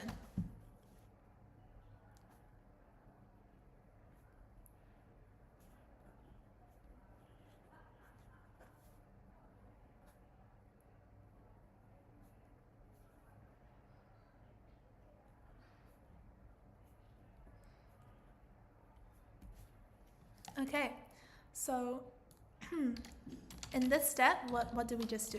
We also added code to configuration.py, the configuration file, to extract the values of the secrets that we stored in Secrets Manager.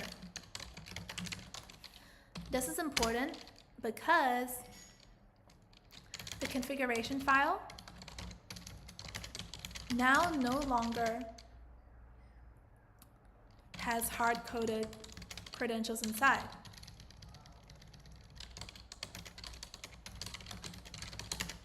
It uses the function suggested by the code sample and splits up the secrets value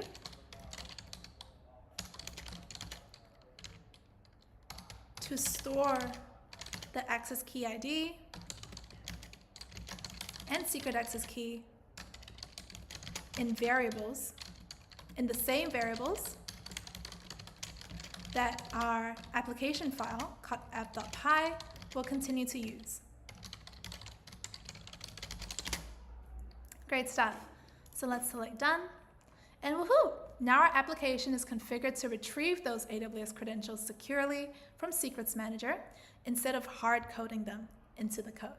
No more credentials showing up sneakily inside our configuration file. So that's a big win. Awesome, team. I know this was a bit of a complicated step, but we're almost done. We just have the last step today, which is to push our changes. I hope you're ready.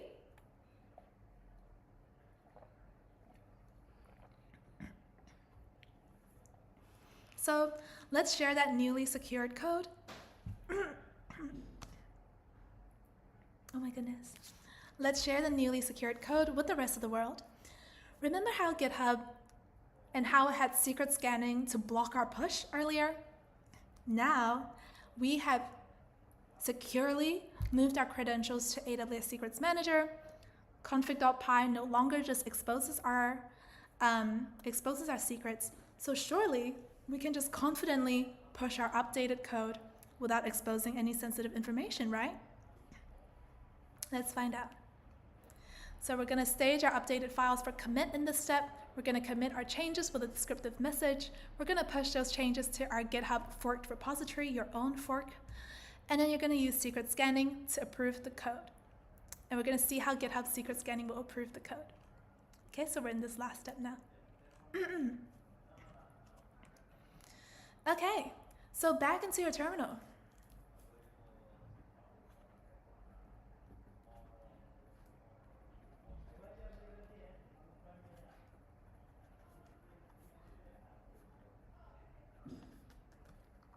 Let's go back into our terminal, shall we?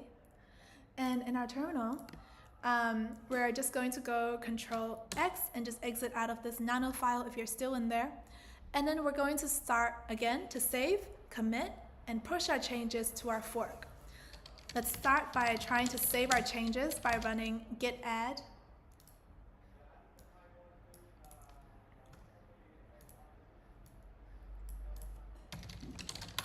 Let's start by saving our changes with git add. So git add, which puts all the files into our staging area. Next one, we're going to run git commit to say we updated the configuration file with Secrets Manager credentials instead of hard coding credentials. Press enter. Okay, so we're saving that change that we just made to our configuration file. Great. So what's next? We need to push our local commits to our forked repository. So again, let's run git push. Let's run git push, and let's see what happens. Oh no. Okay, so you can see GitHub is still not happy with us. GitHub is still not happy with us. Does it make sense this time? Why is it unhappy with us? Turns out simply editing the configuration file is not enough for security best practices. Oops. The hard-coded credentials actually still live somewhere in your commit history. Because remember how you had a previous commit that says, let's save our files with the hard-coded credentials, yay! Sorry, that commit is actually in a record of all the commits you've ever made to your repository. It's living somewhere in like the history books of this repository now. GitHub knows that. So it's telling you, look, those hard-coded credentials are still living in your GitHub's commit history. I'm not gonna let you push that code until it's wiped of the history as well. It's wiped out of the history as well. To solve this, we need to actually rewrite the history of your GitHub repository to almost make the GitHub repository forget that it ever saved your credentials, your hard-coded credentials inside. So let's do this extra step, which is called git rebase, to rewrite history and remove the commit that introduced those credentials in the first place. Now to rewrite our commit history, we need to identify the ID that we want to write out of history. We need to identify exactly which commit do we want to delete from the history books. So you can identify the commit by actually just scrolling up and checking the ID of the commit that's blocking us today. So you can see that there's something called commit, and then there's an ID that's here. So you can use that to identify the commit you want to remove. There's also a command called git log that you can use to easily find the commit ID of all of the commits you've ever made in history. So in this example, we have this commit ID associated with this comment, and then we have this ID associated with this comment. Can you guess which ID we need to remove? This one. We need to remove the ID that's associated with the commit where we hard-coded credentials. So once you found the commit ID, and we found it here, we just need to remember the first 7 digits. So 1, 2, 3, 4, 5, 6, 7. These 7 digits are going to be the part of the ID that our git rebase is going to remember as well. So just copy it. You can even copy it and paste it in a random text file if you really want to remember this ID and you're like, oh my god, I really don't want to forget this. I get that. If that's kind of me as well. So I'm gonna put this in a new document like this. Okay, and that basically remembers my ID for me. Let me just save it on the corner here. Okay, so we have this, and if you're in git log,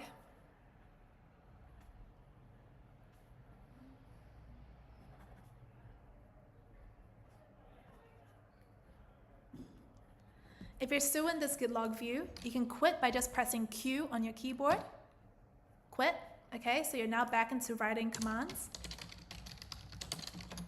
Okay, so now that you're back here, we're going to start the rebasing. So to rebase, we need to run this command that says git rebase -i --root. Put that in here. And you're now in the rebase window. So this command takes you to like a different kind of space. It looks a bit, whoa, like what's going on here? But don't be scared. Let's go through this rebase together. So git rebase starts a rebase session, which is basically like a welcome to your repository's commit history. The -i that we put in our command, this one, makes it interactive, which means that you can see this view that we're seeing here. Instead of trying to do the rebase entirely through commands, we almost have a visual interface to look at all of the commits we've ever made, and also have a visual interface that tells us like these are some commands you can do to use git rebase. Cool. So we also have --root in the command we ran. So what is --root? root was basically saying that we want to start the rebase from the very first commit in the repository's entire history. That's the reason why when you see the commit history,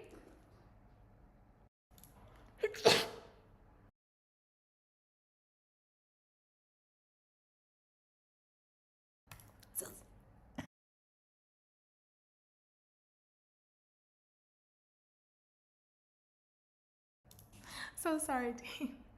Oh my gosh, I'm definitely going to be drinking lots of water after this. But using -- root is the reason why when you look at this history, you can even see commits that happen before you fork the repository. First commit, delete this. These are commits that I did when I created the original web app.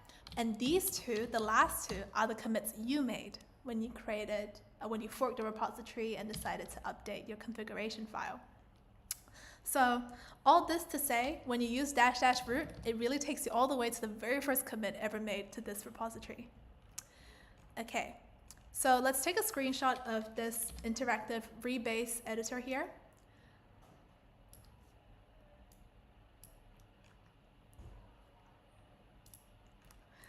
And we're gonna go find the commit that contains the AWS credentials.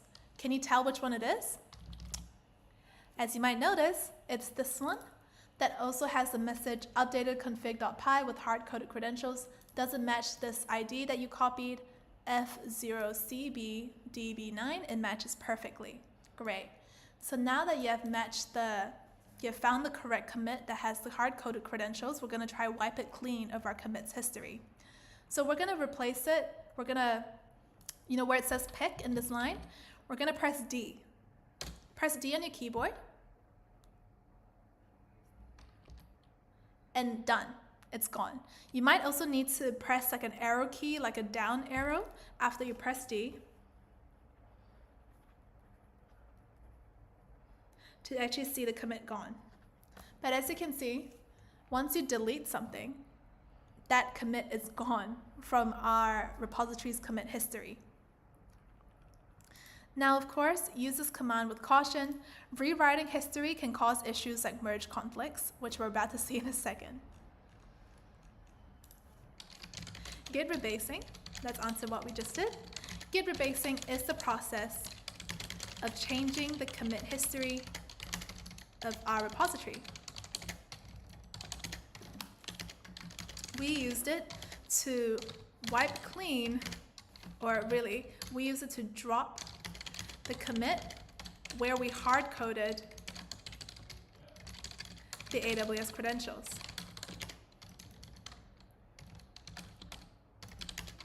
This was necessary because hard-coding credentials, because our AWS credentials are still living somewhere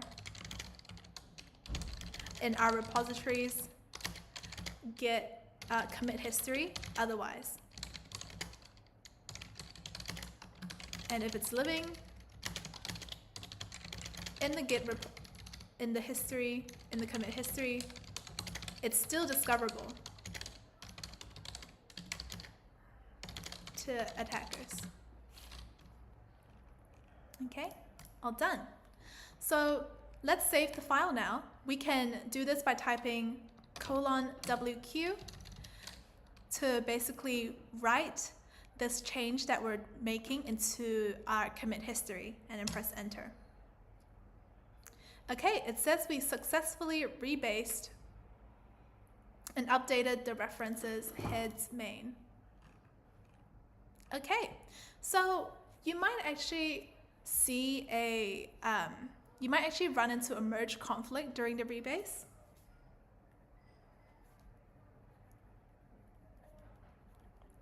Now, as you can see, I didn't run into the merge conflict because there's no error message that says you ran into a merge conflict.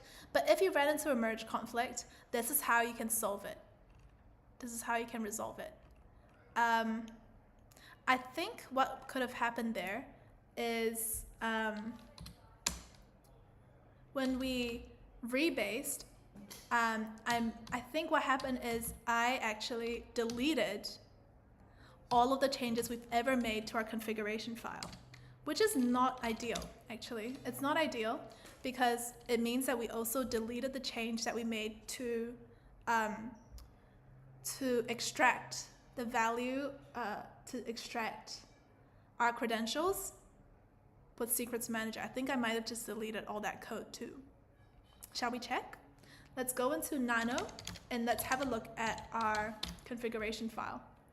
And yeah, as you can see, the configuration file has been rewritten back to what it was before. This is not great because we just made some changes and those changes are gone. Okay, those changes have disappeared, but at least we can still go back and update our configuration file again. So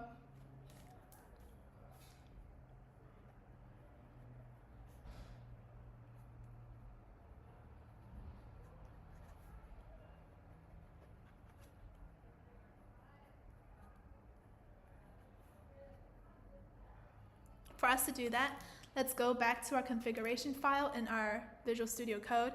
And as you can see, the code is back to what it was before, but that's okay. Let's update it. We still have access to our code samples, so let's paste that in here. Do you still remember what we need to do next? What we need to do next is delete this placeholder value. We don't need it. And then we have the example code that you can use up in here, okay, to programmatically extract the secret that we load into the configuration file and put that into these variables. When that's done, don't forget to also import JSON so that our file is correctly using the JSON package. And then once that's done, we can Control S, so save the changes to our configuration file. And let's go ahead to just check that we have our configuration file looking good now. Okay, it looks good. And let's add those, let's save and push those changes again. So I understand this is a bit of an alternate route compared to what you see in the step-by-step project guide. So I'm going to update the guide after this to also show you, to also include the steps for this alternative path. But yeah, once we have all of these, once we have all these changes to our configuration file again, let's add those changes. Let's save the change to update config.py to use Secrets Manager's credentials. And then let's push those changes to our repository with git push. And here we go. So we've pushed those changes now. Great job. You've just removed some pretty sensitive data from your Git commit history. So for our final step, we're going to verify that the AWS credentials can't be found in your public repository. Let's go into our forked repository on GitHub. So it should be your forked repository here. Okay. And then we're going to go into the code in configuration py, the Python file with the configuration file. And then we're going to go ahead and just check. Can you see those credentials now? Thank goodness you can't. And clearly, as you can see, GitHub this time let us push our code into our repository. So now it's a double win. You don't have your credentials in your configuration file hard-coded, and you're now also able to push your code up into your repository so other people can see how your web app is going to be using your configuration file. So good, isn't it? So let's take a screenshot of our configuration file and put that into our documentation. And I love how you can also see the commit message that you put here. You updated config.py to use Secrets Manager credentials. That's the message that we put when we wrote the commit message. Okay, so once the merge conflict was resolved, or for us, once we updated config.py,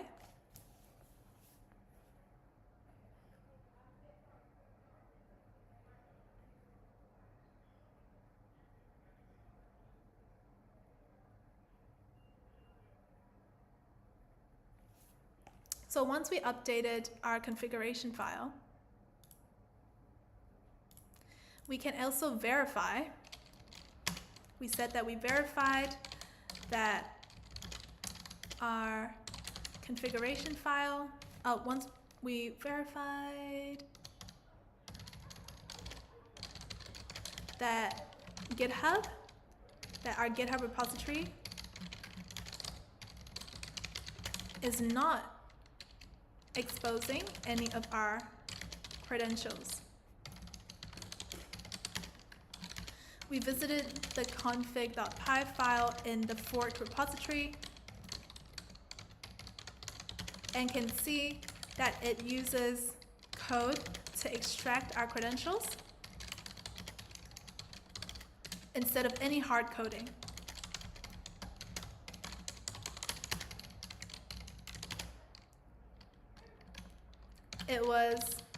We also successfully pushed our code without any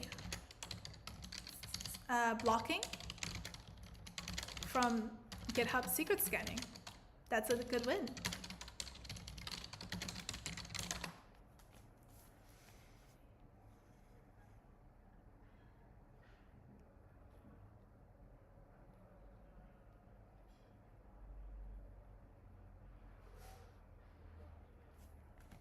Awesome work, team. So let's select done, and we're all done today. We can even check the commit history, by the way, of your configuration file. So you can click on that history button. And as you can see, in your commit history, there are no commits that has your hard-coded credentials. It just has one commit from you that says you updated configuration file to use Secrets Manager credentials. But you can also see, we have some old commits from the original creator of this web app. So when you forked it, you also forked all of these commits along the way. Notice how easy it is to actually click through the commit history and see old versions of your configuration file. As an Easter egg, if you were to click into one of the configuration files, you can see that the configuration file originally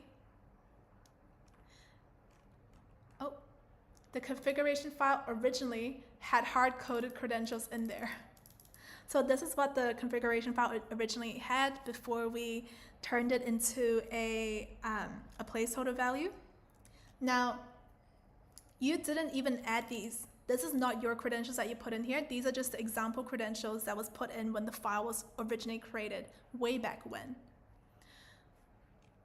This just goes to show how important it is to remove sensitive data from your entire commit history.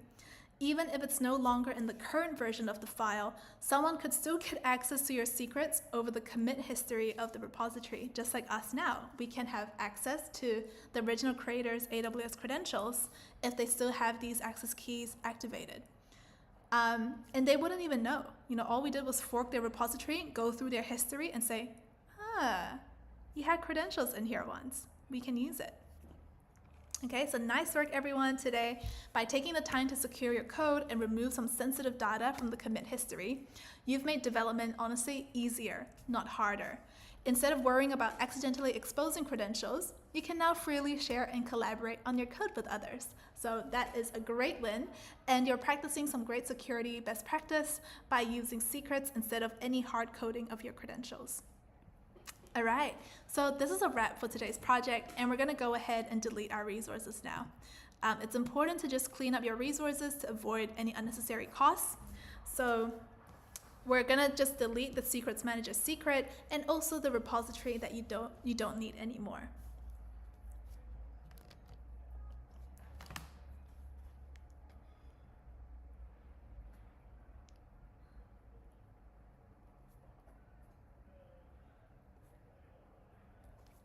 Let's get started. So the first thing we're gonna do is just go to that forked repository on GitHub. Okay, this is where we're at, so that's great. Let's click on that settings tab here.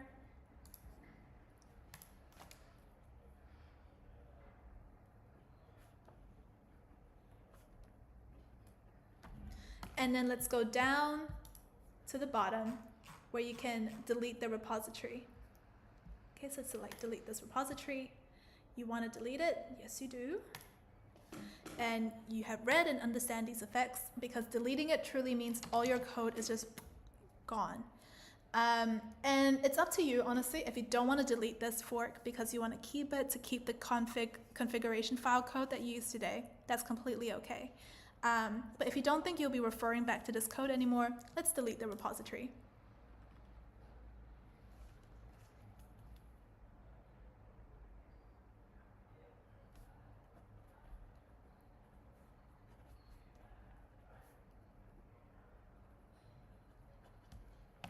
Okay, so next up, let us delete the Secrets Manager secret. Ooh.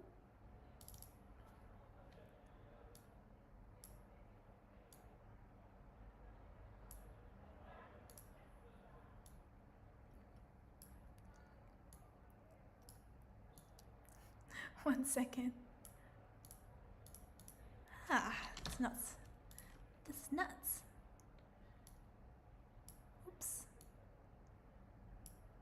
Oh, looks like I might need to like widen this a lot more to actually check the checkboxes. It's interesting. Okay, we've deleted the GitHub repository. Now what's next is the Secrets Manager secret. So we can go back to our or your Secrets Manager tab and go all the way up. You can see that there's an actions drop down, and you can delete the secret like this. Interesting thing here is you can't delete a secret right away, because AWS has probably noticed that it's common for people to say, yes, let's just delete the secret. Oh no, I actually needed the secret. So they have a minimum waiting period of 7 days. So let's put in 7 days here and schedule for deletion. Cool. It's getting scheduled now. And that means the Secrets Manager key is actually still in your account until 7 days later, when it'll finally delete. Now, IAM access key is optional depending on whether you did the secret mission today. So if you did, let's go into your IAM user. Let's just click done. And let's go to your access key panel here, select actions, and delete it right away. To delete it, you need to deactivate it first. And once it's deactivated, you can enter the access key ID over here in the field and then delete it like this. Great. Another thing to notice is that when you delete your access key ID, you also need to delete the .csv file, so the spreadsheet that also contains your credentials here. So let's just move that into your bin so you no longer have it. And then we also need to deactivate your virtual environment. So this is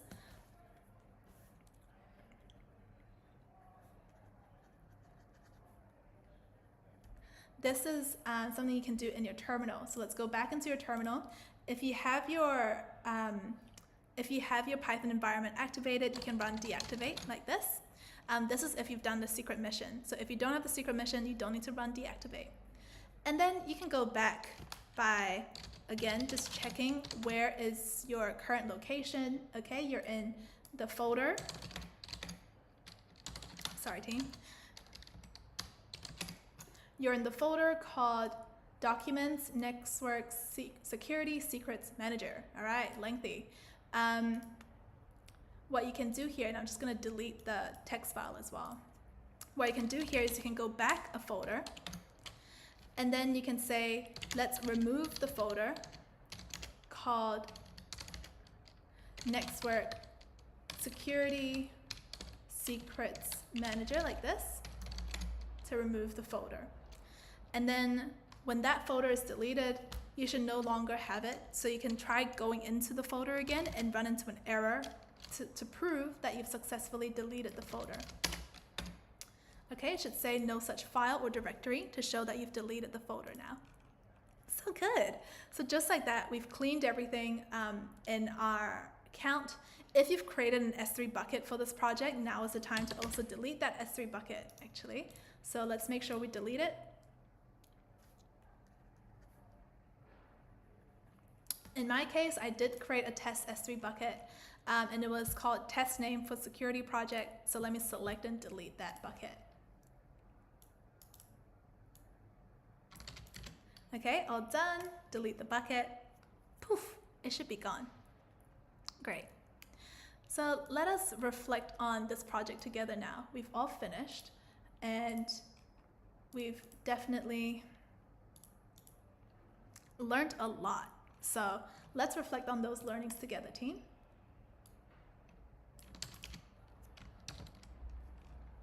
Services we used were, we used Secrets Manager. What else did we use? We used GitHub. What else did we use?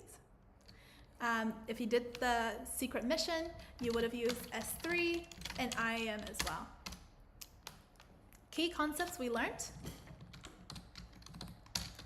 include GitHub secret scanning, the risks of hard coding credentials. What else did we learn today? Using Git rebase to rewrite the history of a repository. And on that note, we also learned how to fork a repository too. Great learnings today, team. All right, next up. This project took us approximately, I would say, how long did it take us? It took us 2.5 hours, including the demo time today. The most challenging part was using, was Git rebase, just an extra bit of effort.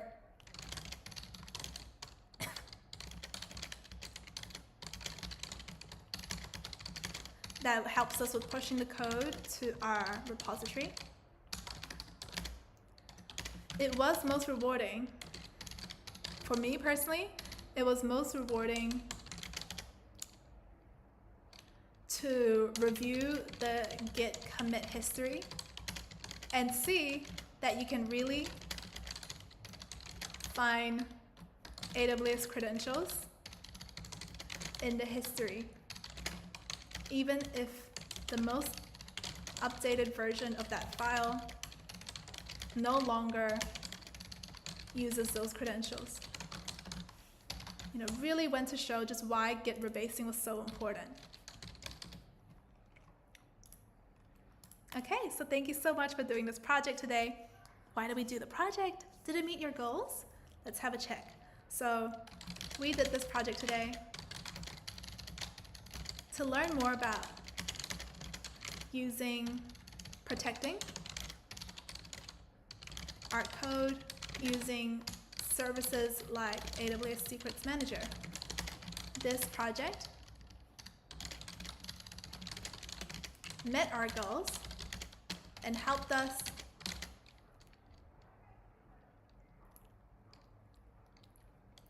build our skills in Git, for example, with rebasing our code today along the way.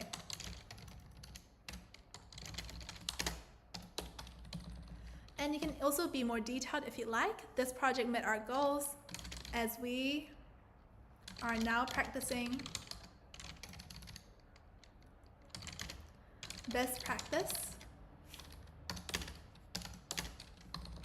for credentials management.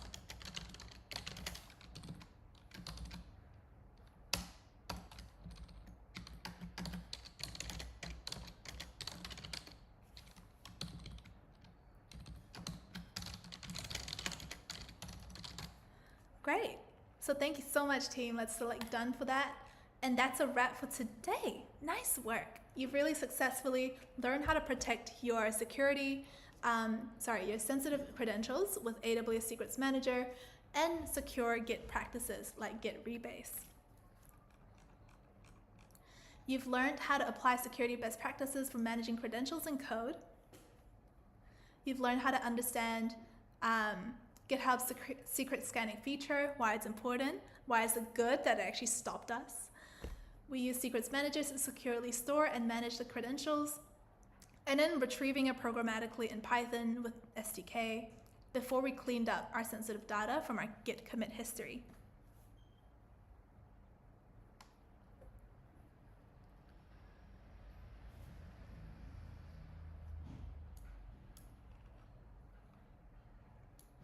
Okay, so that was a great project here. As a recap, I can see that we have Gangada just asking, could you please tell the overview of the project in short? Of course. As an overview of this project and what you did today, what we did was we identified a web app with insecure code. The insecure code was going to expose the credentials, your credentials to your AWS account.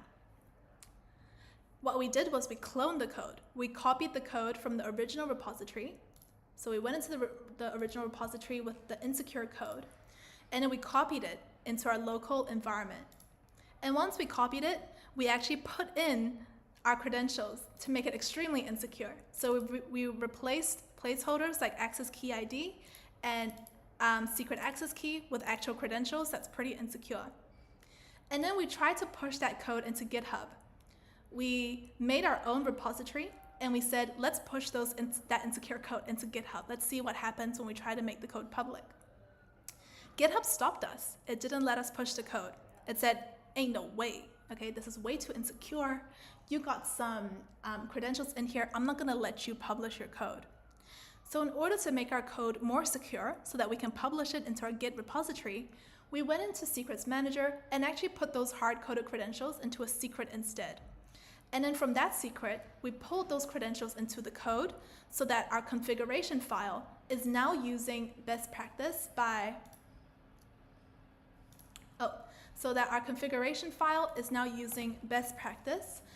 retrieving our credentials programmatically. I just realized I deleted the portfolio of the repository, so I can't show you the best practice code. But we basically used best practice to retrieve the credentials using code that grabbed it from Secrets Manager. No more hard coding our credentials. It's a lot more secure now, so we can finally push the code into GitHub and see the updated code in GitHub too. So GitHub actually accepted the secure code. So that was what we did in today's project. Congratulations on making it to the end. Oh, and it says I still have tasks complete. Is that true? Oh, it looks like it's true. Let us go back to our task. And it does look like we have some tasks to answer here. So let's answer it together now.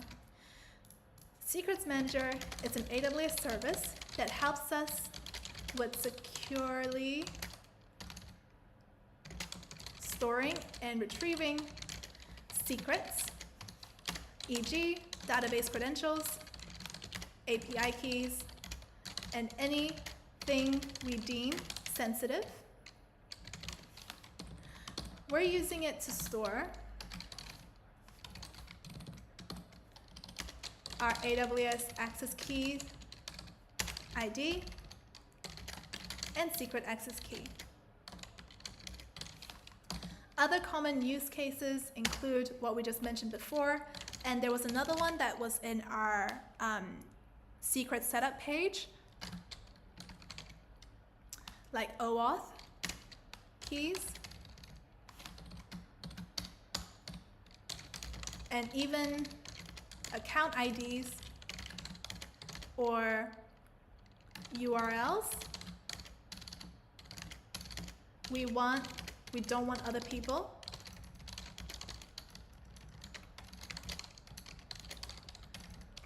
to see in our code. All right, so all done. And we also have this task here that I didn't answer, and that was because we didn't run into that merge conflict. So I'm gonna need to update this later. But what that merge conflict would have done is it would have actually created this thing that stops you from rebasing, because it says, hey, you want to remove a commit that has all the hard-coded credentials inside? Do you want me to also remove the commit where you updated the configuration file to use code instead of hard coding? And then you would have needed to go through some steps to say, no, we want to keep the code where we use the Secrets Manager, Python code, but we do still want to delete all of the hard-coded credentials. This was the step that you would have had to go through if you did have that merge conflict. So we can answer this by saying a merge conflict occurred during rebasing because Git is now confused about whether it should also remove all the changes I made in a commit after the commit I wanted to drop.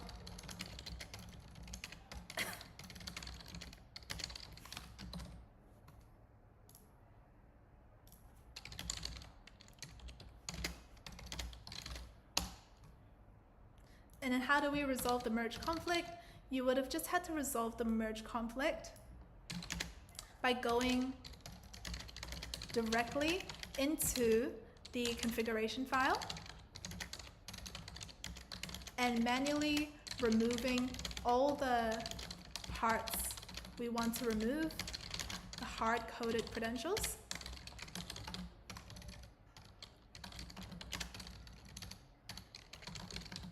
And keeping the code from Secrets Manager. Okay, so that's what we would have needed to do if we had run into that merge conflict. All right, all done.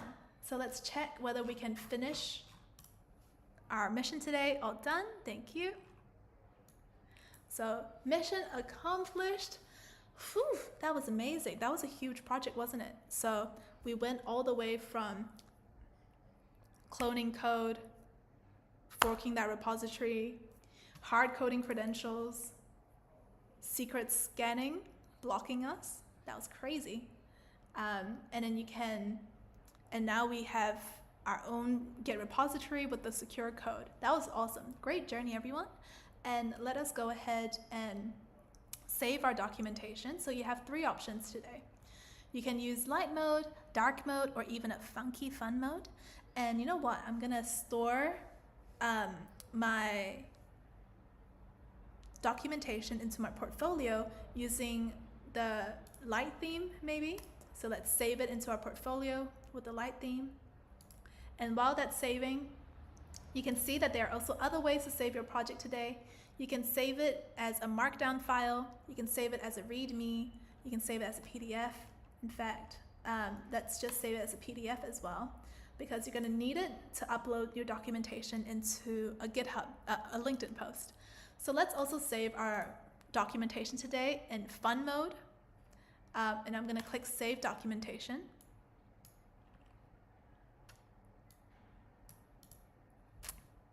Cool. So I'm going to save that as a PDF as well. And while that's saving as a PDF, you can also click on that LinkedIn button to generate a LinkedIn post.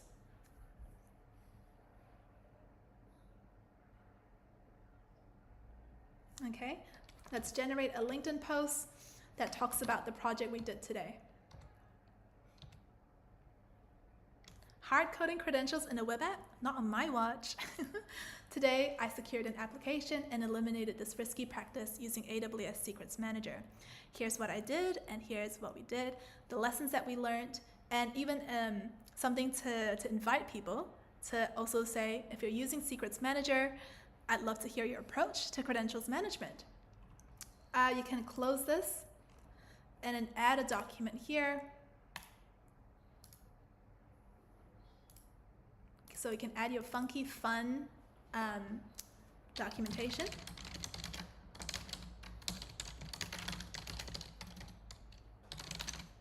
Okay, so your documentation for your AWS Secrets Manager project. And then you can click Done to upload your documentation as a PDF. And actually, I just realized documentation together yet. So let's open it up. And this is the funky fun documentation I just downloaded. You can even put your LinkedIn URL now in your documentation, which is great. And yeah, we can talk about what you did in today's project, hard coding your credentials. You know, this is what you did. Using your own AWS credentials, crazy. Pushing your insecure code to GitHub, that was wild. And Secrets Manager as well, doing its thing. Of course, we updated the web app code too. So we got our web app code looking fly here. And we also rebased the entire repository. Like this. Great work. So that was a job well done for today's project. You should be so proud of yourself. I hope you enjoy uploading that project into LinkedIn and creating a new post to show everyone what you've done today. Now, if you've added it to your portfolio, you can also open your portfolio here, and you can see it's already in my portfolio. So I can click into the project in my portfolio, and you can see it load up. Thank you so much, Gangada, for mentioning that. That's an awesome feature. Appreciate it. That's so nice.